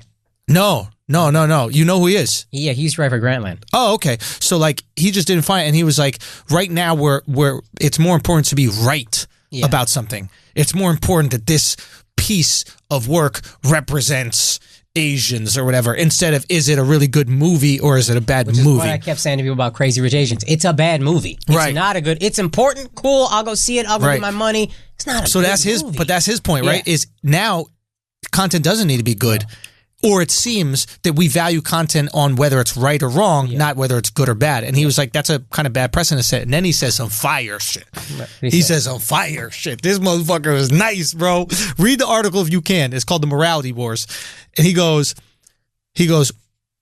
when we were young, the people that were outraged were like the Christians and the evangelicals and like old people. And they were like, Uncle Luke, how can you be saying these things in your rap songs? And that was Supreme Court case. And they were like, Eminem, how can you say these words? Right. Sure. And like, how dare you say these things, right? And we fought hard to get the right to say whatever the fuck we want, right? We had Supreme Court cases. We pushed back against these people for freedom of speech, all this kind of shit. We fought to finally get it. Right. And then right when we get it, these young fucking millennials who have never had a job in their fucking life are telling us that we can't be free to say whatever the fuck we want. That's why we hate them. That's why we resent them. We're like, who the fuck are you to tell us we just fought the fight? That's a good point. We just got the right to say what we want. Yeah, that's a good point. You know what I mean? I thought, my point was we've become those guys, those soccer moms burning the M&Ms. I never thought about his point is millennials fucking it up. His point is it just transitioned to the youth telling old people they can't say what it was. It used to be old people telling young people they can't say what the fuck are they used to police me? You've never done anything in your life. You haven't even paid bills. What the fuck are you talking about? You know nothing. Exactly. Pay taxes. You have purple hair. Go fuck yourself. Nobody with purple hair can tell me anything. You can't tell me anything. You have the 65 genders. Read a science book. Fucking come on. 65. Is that what it is? Yeah, 65. There's 65 genders? Yeah. Really? Everybody gets uncomfortable. I do a joke about it, and I go, guys, if you can name 8 genders, I will never do this joke again. And no one can ever name 3. Really? Yeah. Male, female, non-gender, right? No gender. Yeah, I guess. I don't know. I'll believe you. What else? I don't know. If we look up the Facebook list, there's like Stargazer or whatever the fuck. 63, I think. Anyway. Yeah. We got sports to talk. Right. Anyway, fights. good fucking good article. Yeah, but anyway, go. Speaking of fights, we could go Cavs Celtics. We could go yeah. Let's go Cavs Celtics, man. Let's do Cavs Celtics, and let's do mid-roll. I love Marcus Smart. I love Marcus Smart. My man is ready. I love him, but stop it. I didn't get it. Stop, Marcus. Kelly Olynyk. You don't want shit. We saw this. You don't think you want smoke at all? You don't want no fucking smoke. You flop. Anybody who flops is not going to be an aggressive fighter, right? Point. You're going to be, it's just like in hockey, which I don't watch, but there is a player position almost that's the pest. And it's your job to kind of like annoy and disrupt shit. Hopefully somebody gets a penalty on you. Now they're in the box. Yeah, that Sasha Vujacic was that? Marcus Smart is a pest, right? Vladdy was a pest in a lot of ways, right? It's just, he's a pet and I love him. I want him on every team I'm on. But stop acting like you're going to fight. The dude went right at JR. JR was stepped up, and then the dude waited for his teammates to grab him. And the second they grabbed him, now he's swinging. And that's why JR's laughing at him. JR don't give a fuck. JR tattooed Supreme on his calf. Like, he don't care about the way his body looks. No. You don't want to fight the guy that doesn't care about the way his body. JR's Tony Ferguson. Do you know what I mean? He don't look like Tony. He's much better looking. Right. But he wouldn't care if he did. He ready. This dude does not care what he looks like. You don't fight people like that. You and I value our looks. Right. Do you know what I mean? If I'm fighting someone, you got to be my level of handsome or less. Right. I'm not fighting no ugly motherfucker, son. I'll tell ugly motherfucker to his face, no. What? No. Why? You got nothing to lose. I got it all. It's like paralyzed motherfuckers that go skydiving and shit. Or like, or going like, I think Mike DiStefano had a joke about, he saw like a guy in a wheelchair going a roller coaster. And the guy was like, well, aren't you scared? And he's like, scared of what? What's he got to lose? What's going to happen? He's going to lose his legs? They lost. You know what I mean? Yeah. So, like, you don't want that, Marcus. You know you don't want that. Stop trying to play the tough guy bullshit. Kelly Olynyk started it. He had JR wrapped up, was like pulling on him. JR shoved Kelly Olynyk, and then Marcus went nuts. Wait, that was Kelly Olynyk? Wasn't it? No. Not Kelly Olynyk. Kelly's on the Heat. Who was that? That was Bynes. That Viking motherfucker. Okay. Yeah. Right. So the Viking motoffucker was there. Yeah, exactly. There's so few white guys in the NBA. You think they're all Kelly Olynyk. Yeah. Dude, who's got worse facial hair than Kelly Olynyk? Have you seen that beard that he had? Steph's is pretty ugly. Steph's is pretty compared. Kelly Olynyk's facial hair, it looks like Ari Piven's real hair. Who the fuck is Piven? Do you know from Entourage? Oh, Jeremy Piven? Jeremy Piven, yeah, Ari, whatever. Yeah. I just call him Ari. Right. But dude, it's just bird's nest. It's like you could see right through. You know that joke that they would do with the that's atrocious. Yeah, dude, it is fucking horrible. Look at that shit. You could see right through it. You know how like that? Like black dudes would put a pick in their head, or they could put a pen in their head, or that kind of shit like that. Nothing would stay in this guy's fucking beard. That shit would just fall right down. He basically has straight beard hair. It looks like desert brush. Looks like the bitch from The Ring. This bitch's hair is so bad. You know what it looks like? You know when like old homeless women start to grow facial hair for some reason? Fuck, that's perfect. He has old homeless woman facial hair. That's perfect. That's what you have. You are collecting cans by Canal Street. Fuck. He has old Asian woman facial hair. Dude, how funny is it that homeless women grow facial hair? It just shows you how easy women's lives are. That like the second they actually have to like live rough, they start growing facial hair like the rest of us. Like that's how you know my life has been good. You know what I mean? Body's like, bruh. Bro. That's where their body starts producing testosterone. Like, you might need this shit. You might have to trick some motherfuckers. Oh, no, now it's wartime? Dude, let's go. Okay. I should not be criticizing this guy because I have horrible facial hair, too. 1,000 times better. You think my facial hair is better than him? 1,000 times better. Then Really? Kelly Olynyk? Come on. Do we look similar? No. Well, every white guy looks pretty similar to me, but you know. Well, thanks, Akash. Of course. Hey, can you hit mid-roll? Because I got to pee. Yeah. Why don't you go pee? And then we'll get back to making fun of guys' faces. Here you go, Eddie. He's not hot enough. Damn right he's not fucking hot enough. Okay, let me tell you guys something. This podcast Well, not this podcast, but yes, this podcast. We have an amazing connection with this company. We've already spoken about them once on a podcast today. You know, that was for free, but now they're paying for it. It's the Blue Chew. Okay? It's Blue Chew. You know what we're doing with Blue Chew. You know that everybody's on it. I can't go to a fucking city without people yelling it out during my show, talking to me about it afterwards. I got dudes bringing a package to the show afterwards and showing it to me. From anybody that watched from a distance, it would look like they were propositioning me to have some sex. That's what it would look like. And some great sex, mind you, because the chew is going to be used. So, clearly, there's a move here. Clearly, there's a wave here. I have a picture. I have video evidence. Maybe we should put this in a video to pod. I have video evidence of somebody that decided to use it to pleasure their wife on their fucking wedding night. That's right. Wedding night. Wedding night. You just married this girl, the love of your life. You popped that chew. He literally said, if she dies, she dies. I hope she's rich and I hope you get that money. I hope that that's what happened to you. I got people sending me clips. I got their girlfriends talking to me. Now it's the girlfriends that say it. Used to be the dudes like, yo, the truth's the truth, the truth's the truth, but they don't say anything about it. Now the girlfriends, they reach out. They reach out independently. Thank you so much for getting this. This shit is wild. Oh my God, it's crazy. Da da da da da da da. Da da da da da da da. Choose the truth. You know you can get it for free. You already know these things.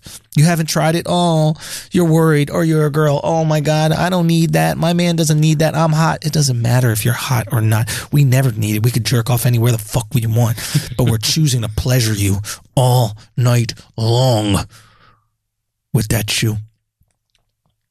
Okay? It's romantic, really. It is fucking romantic. It's a romantic thing to do. It's romantic and savage. It's really both what it is. All I'm saying is right now there's a special deal for the listeners. You visit BlueChew.com. You get your first shipment free when you use our special promo code Flagrant. Use that promo code Flagrant. Let them know where the fuck you found it. Okay? We're not playing games over here. We're not playing around over here. Okay? It's just $5 shipping. That's all it is.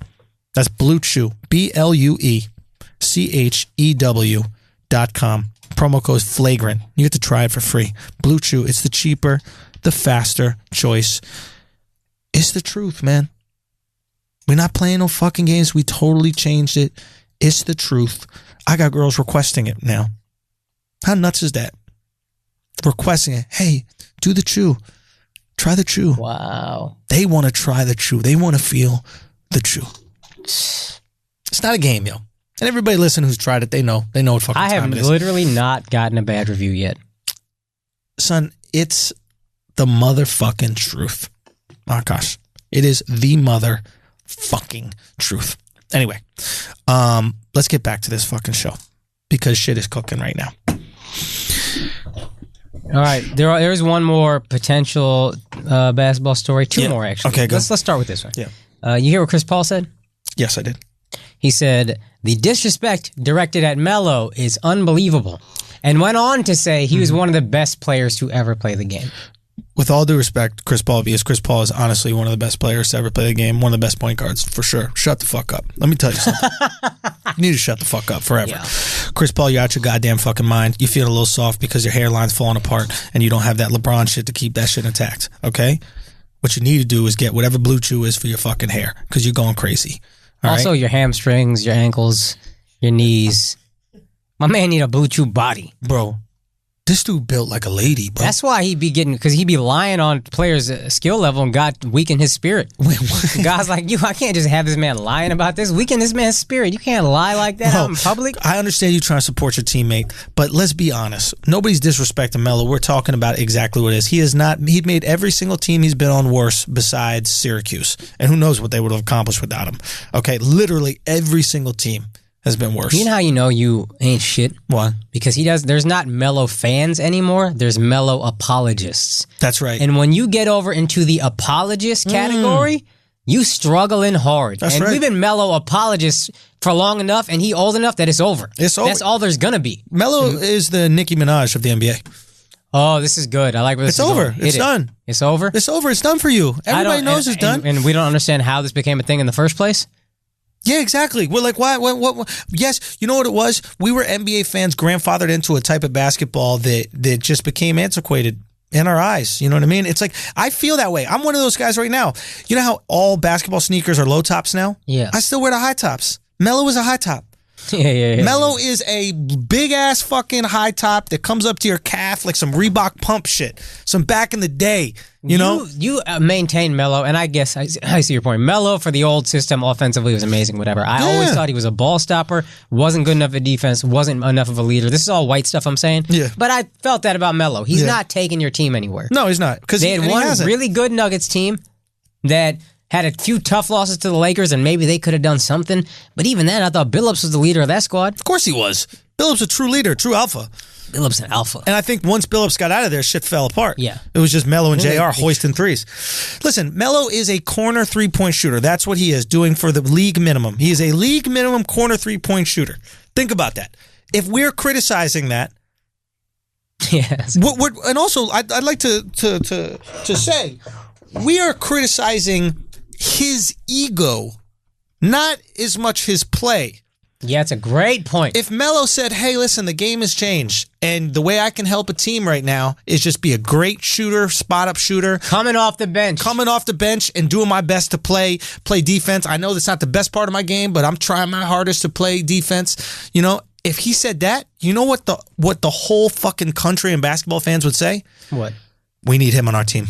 Yeah. That motherfucker's a team player, recognizes himself, recognize what he has to do in order to be an effective player in the league. We would be the biggest Melo fans on the fucking planet. Olympic Melo, who we loved. That's it, right? Olympic Melo played his role. All we want is a little self-awareness. But when we have people who are not self-aware and then are not good, that's the perfect recipe for shit talk.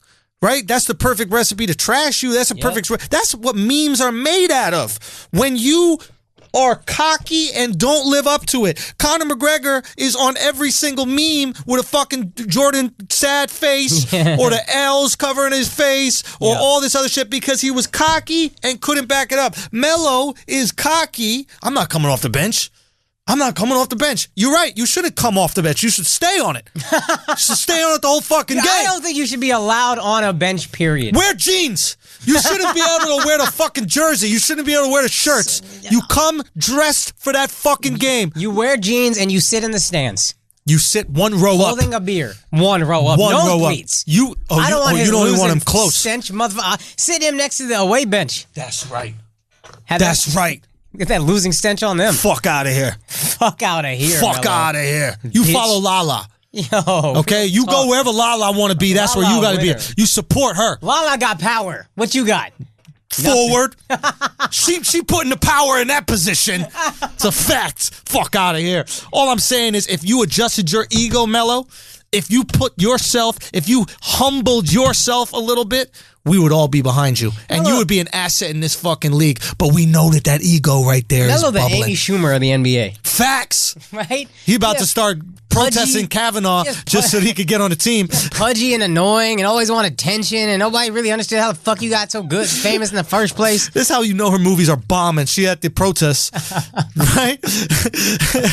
Ain't nothing activist at all about this bitch's comedy. Ain't nothing activist at all about what this chick does. All of a sudden, 3 movies in a row bomb. She's like, oh, let me get woke. Oh, for sure. She got some espresso in the situation. I'm putting my fist up. I'm getting arrested with Emily Ratatouille, whatever her fucking name is. I don't know what this bitch's name is, but this girl, bro, whenever she got a whole long Instagram post and the words are spelled right, I'm like, wow. You know what I mean? Because I be reading it like I know she's going to misspell something so I can call her dumb. Fuck. Nah, you got to be good at spelling your last name, Ratajkowski or whatever. That sound like she fucked it up. I bet her real last name is just like Rattler. You know what I mean? She put too many fucking letters in that shit. Fuck out of here, bro. I'm tired of it. I bet the whole reason Amy convinced Emily to go protest, and she's like, listen, you know what's crazy? If we both get locked up, they go after her pretty ass. Leave me alone. She's the buffer.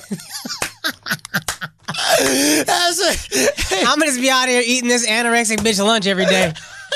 I'm gonna get 2 square meals at a time out this bitch. You not hungry, are you? You not hungry, are you, Ratatouille? You not hungry, are you? Let me get your pudding. They don't know which jail to put her in.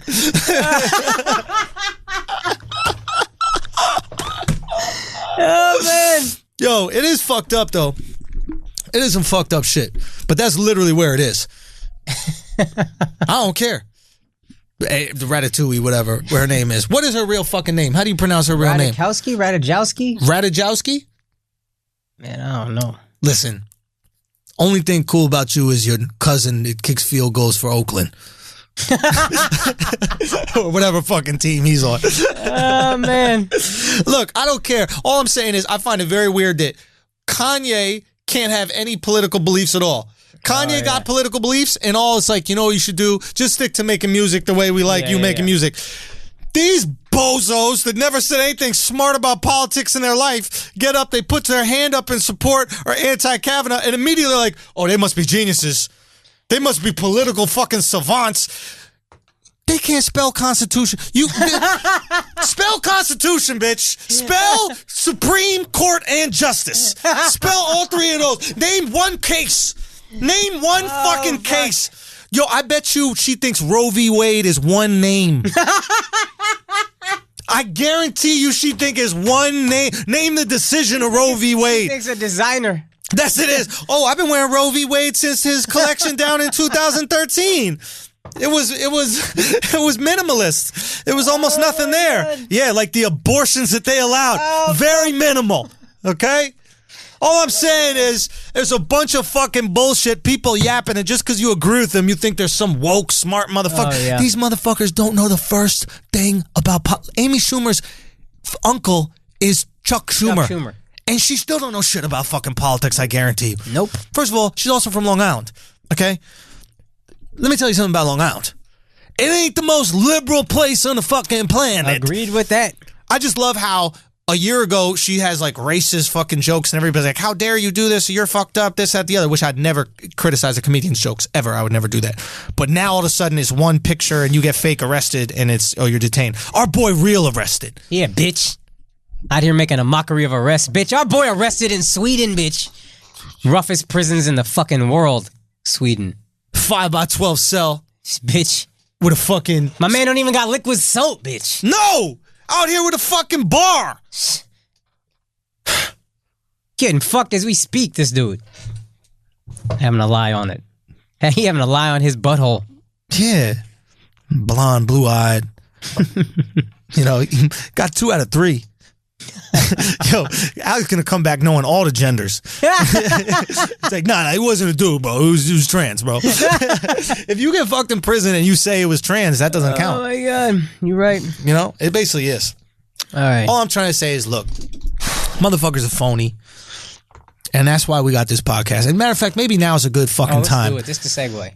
Now it's a good fucking time. We got to discuss something that we've been having in the works for a while, and finally, it is time to let the assholes unite. The asshole army is coming together, okay? Let's do it. We are not playing around. Obviously, we know the things that we say on this podcast are going to get all of our sponsors taken away. Maybe they'll get our network canceled, or at least make us cancel from, because we're being honest. Okay, because we're having fun and we're having jokes at the end of the day. We are making jokes. Remember those things that people used to make that made you laugh? Not those things that made you fucking proud or clap or whatever reaction jokes are supposed to give you right now, that give you their emotional... The not funny age of comedy. Yeah. Fuck. Oh, did you say that and I agree? We just want you to feel good, man. This ain't golf, bitch. Fuck you clapping for like that. Okay? Stupid ass. We out here. Yeah. We're not pandering. We're not doing any of this nonsense, okay? We're keeping real funny alive, and that's why the fuck y'all fuck with us. Yup. Okay? So we're going to make this fuck with us to the next level. We created a Patreon. Yeah, you guys have been asking for it. And Akash went in there, and he built that shit up. He built it up fucking beautiful. Okay? We got him. That's what it is. Created a Patreon. If you guys don't know what a Patreon is, it's a way to subscribe directly to us. Okay? When you subscribe directly to us, you basically subscribe to this army. You subscribe to support what we are doing. And it's a monthly tier system that you can support. We got 3 tiers. Infantry, lieutenant, and captain. You basically pledge a monthly donation to us, and we're going to give you an extra episode a week. The Infantry, $5. You get an extra episode a week. Some people will do an episode every other week, and you have to subscribe to the Patreon to listen to the second We're episode. not doing that. Some people give you half an episode and then say, pay me for the rest. We're not doing that. We're not doing that. This is what we're doing. We're going to give you an extra episode every week. Now, some people are like, oh, $5. Am I going to pay $5? Let me tell you what that works out to a year. $1.15 an episode. We're giving you hour and a half to 2 hour content. Okay? Every single week, you get the extra episode. Flagrant Fridays, we're going to drop it on Fridays. Guess who's going to be on that episode every week? Oh, shit. Your boy Kaz.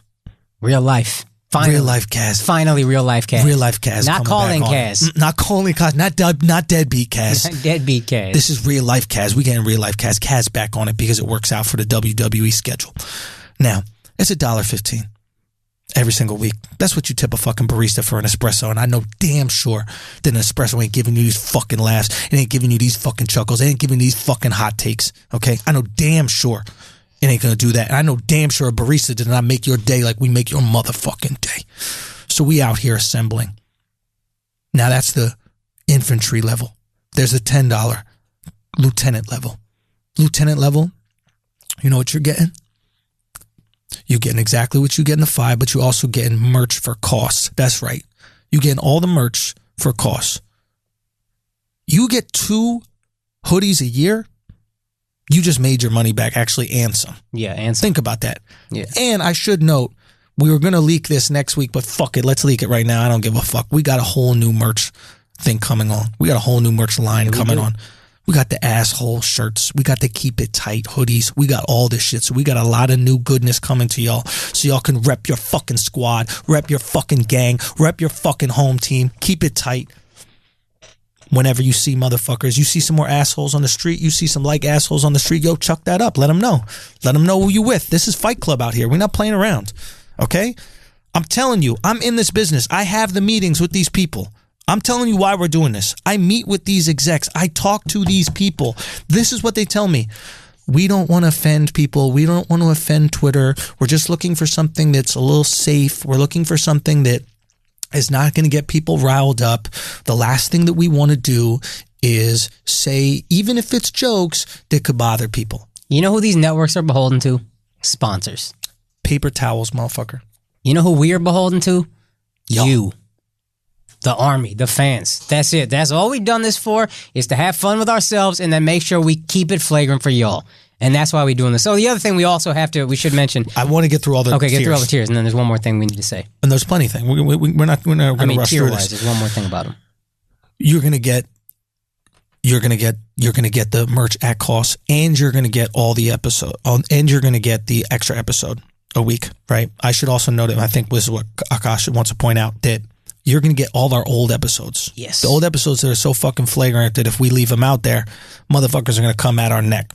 Okay? When I sign this deal for this show or this deal for this movie, they're going to be looking at that Franks and Beans episode where we make fun of retards for 20 minutes and they're like, holy shit, is this who we're signing the fuck on? So we're going to have to, at some point in time, put those episodes somewhere back.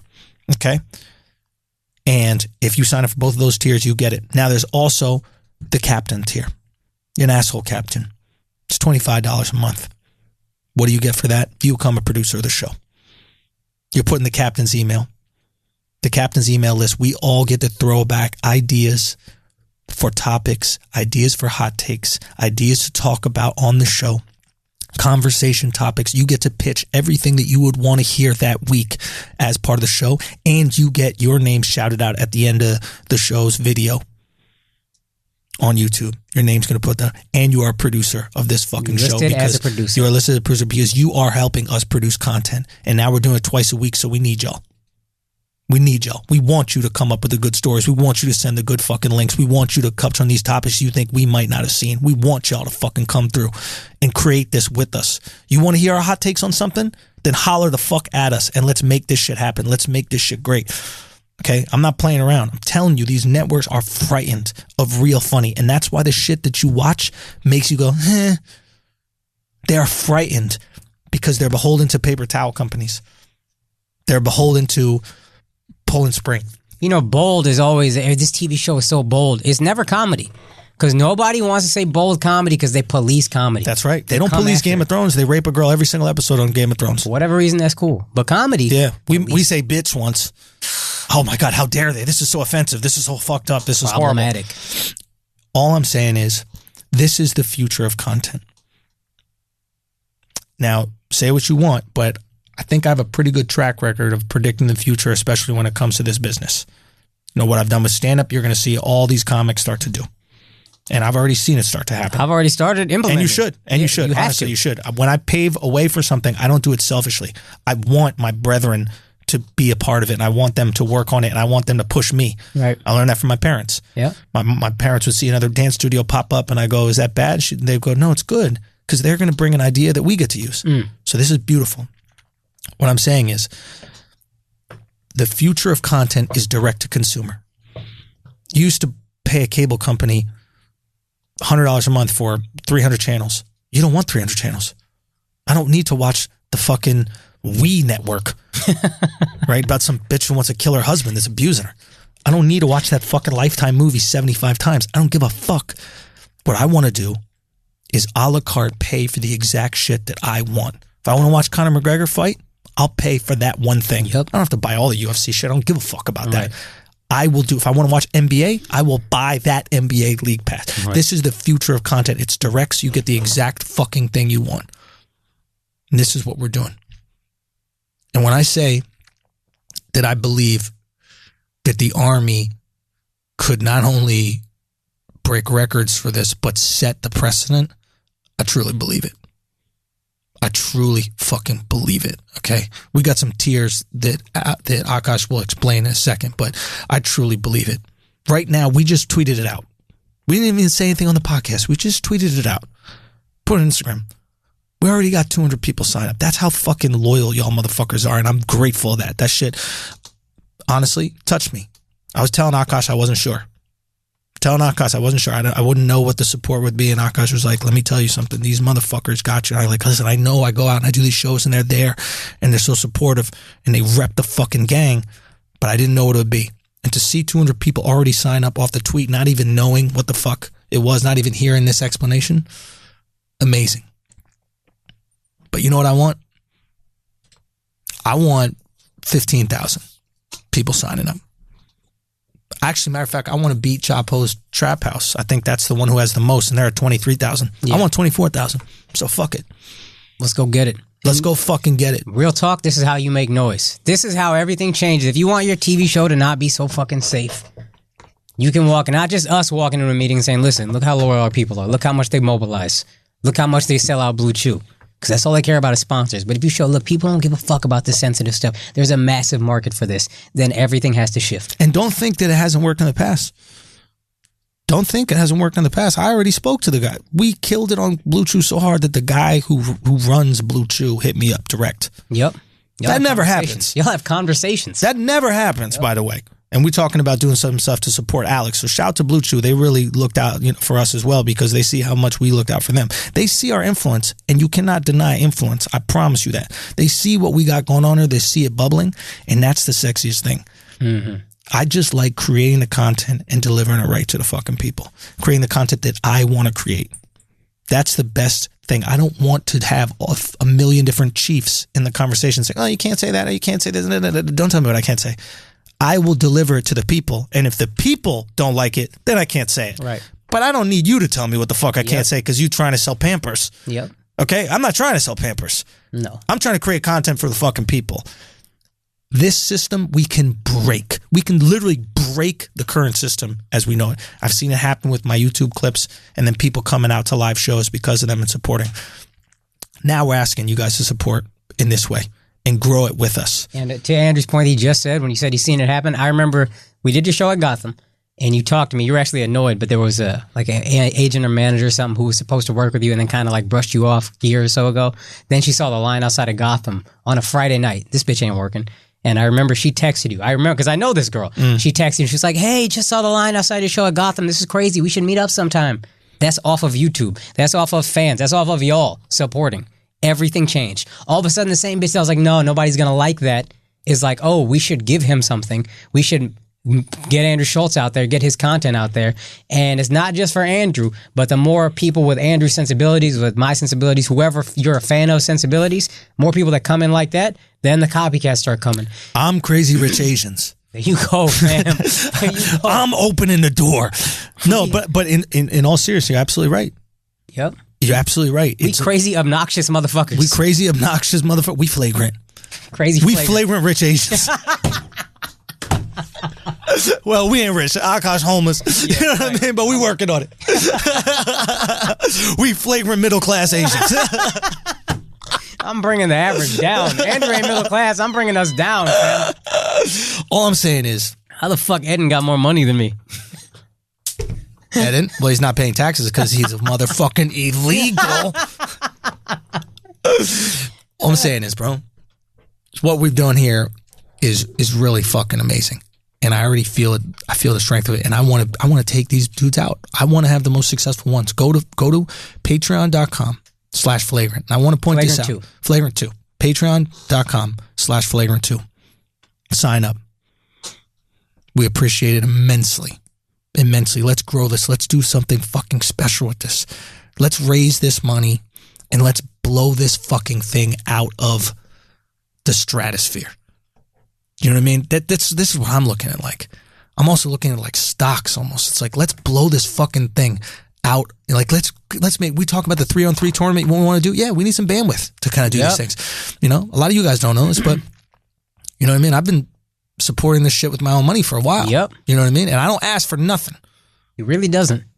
Okay? Because I love doing it. I'm doing it because I love it. But if y'all want to fuck with us and you want to blow this thing out the stratosphere, I think we can do it. I think we can set a tone that really would make everybody copy us in the way that it's already happened, in the way that so many things in my career and our careers have already done that. I think we can break it. I think we can break the industry. And the first person over the hill gets all the bullets. Don't get me fucking wrong. There's going to be some pushback. Of course. But we're ready for the pushback. Bam. That's why we got a fucking army. Of course. Okay? You think you got bullets? Come on, bro. Let's go. We got cum. What if you showed up to war with that? We got blue chew. We got hard You dicks. got bullets. We got hard dick. What if everybody comes? They're running at each other. You know what I mean? They got the machetes or whatever, like the Braveheart scene, and we just rolled up with hard dicks. Like, what's up, y'all? Send them running, bro. Y'all about to get fucked. All I'm saying is, I think we got this. I think we can do something really special. So if y'all want to fuck with us, patreon.com/flagrant. Patreon.com/flagrant2. Let's set some fucking records.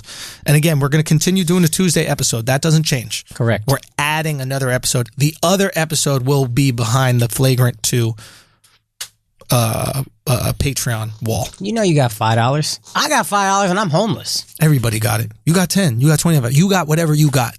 Okay? But it's $1.15 and that's what it works out to. It's a Poland Spring. Yep. It's literally what it works out to. For an hour and a half, 2 hours of raw fucking flagrancy. Yep. Let's break some fucking records. Let them know how tight we keep it.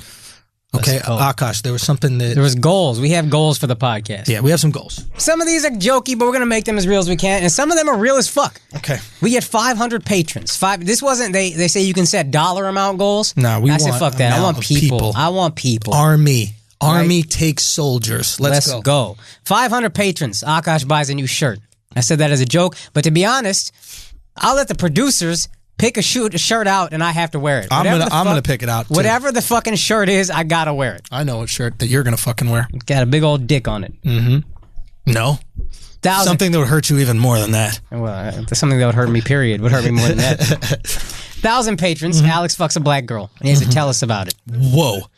Guys. That's that isn't worth it. That's painful for this man. You know how hard that is in male prison in Sweden? Okay, go on. 1,500 patrons, Kaz fucks a white girl. Whoa! And guys, tells us about it. Guys! I'm saying. You know how hard that is working for the WWE? But think about the white girl he fucking in fucking Omaha. Brooke Hogan. Let's go, brother. Break that man's dick off. All right. 2,500 patrons. Akash, Andrew, and Kaz will get to call one of the girls Alexx fucked and talk to her on the podcast. Oh, absolutely. That's happening. Done. Definitely. 5,000 patrons. And then we're gonna film this, and it's going to be on not just Patreon, YouTube, I think regular YouTube. 5,000 patrons for an entire episode. Kaz will wear a Make America Great Again hat. And you and I will wear This Is What a Feminist t-shirts for an entire episode. This is what a feminist looks like for an entire episode, and that episode will be filmed and put on YouTube. I don't know if it's regular YouTube or just Patreon YouTube. We'll figure it out. Y'all could let us know. 10,000 patrons. Andrew will find a woman's pickup game, dunk on a girl in that pickup game, and we will film the whole thing. Like, we'll cut it up, we'll make it a thing. I'm not going to lie, I'm going to do that.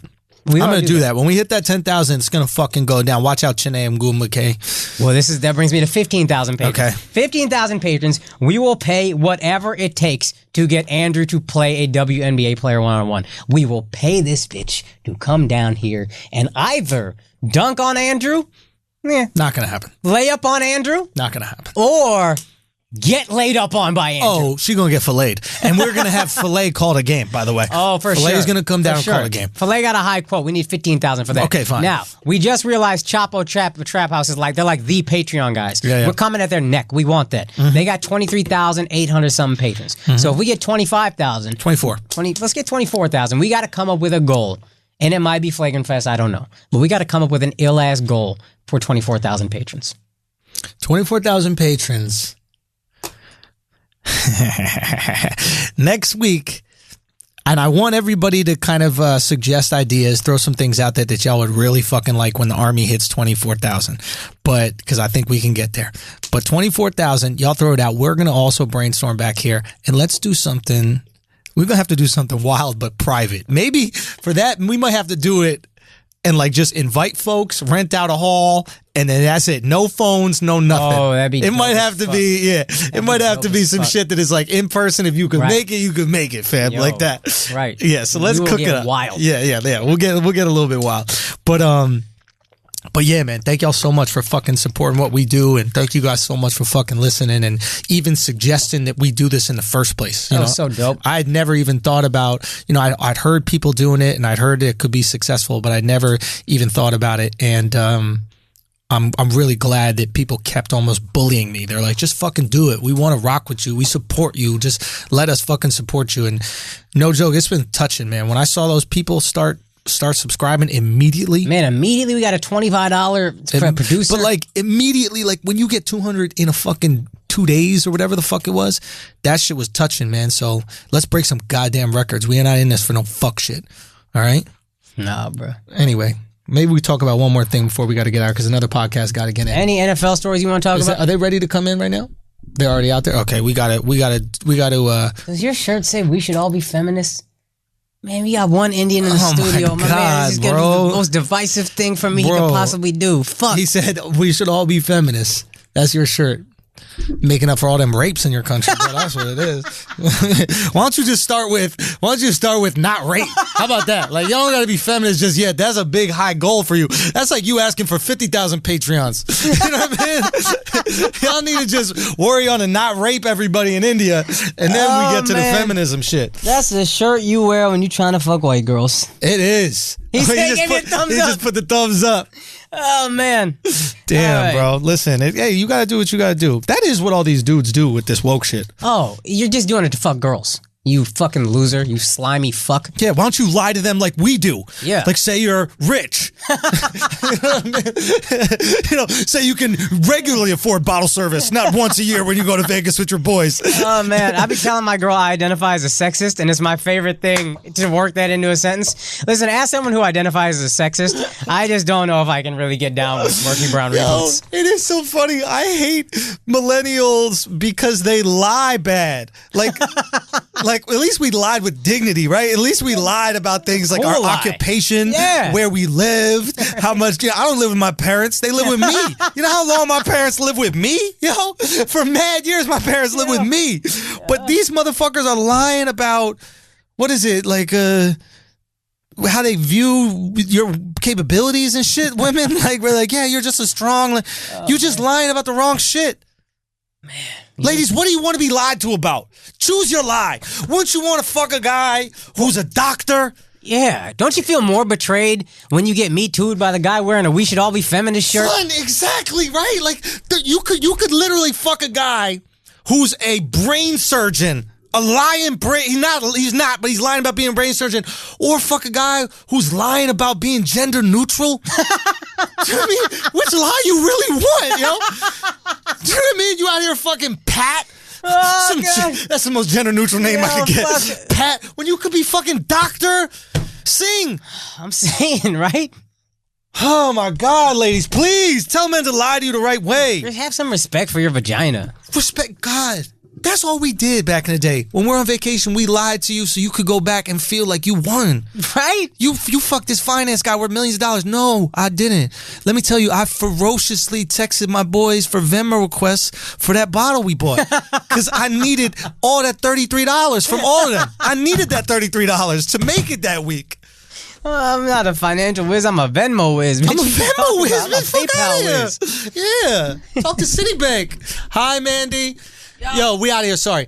Yo, come here. We on CP time. Come here. He see. I'm C. I'm C. Indians are. No, Listen, we got is Indian this mic on right here? Is this mic on right here? Nothing. So you're gonna have to talk with me. Why I gotta talk with you? Because I want to know why you got Alexx locked up. No, that's fucked up. No, I heard. I get Alexx locked up. Listen, they said there was one witness. They said there was one witness, and it was this light-skinned girl. It was probably a white girl. Because we on horrible decisions have been trying to get Alexx to fuck with black girls, and he ain't want to fuck with us, so that's what happened when he on, fucking with white girls. Well, now he's fucking with white dudes. Look what you did. Okay? You like that? You like what you did to him? I'm not dealing with y'all. Just so y'all know, Andrew is the most CP color time ass motherfucker. I love goddamn you. ever. I love you. Look, I love you. I love guys, this has been another episode of Flagrant 2. And horrible decisions. Yo, we out. We're wild disrespectful. This has been Flagrant 2. Thank y'all so much, man. We really appreciate you.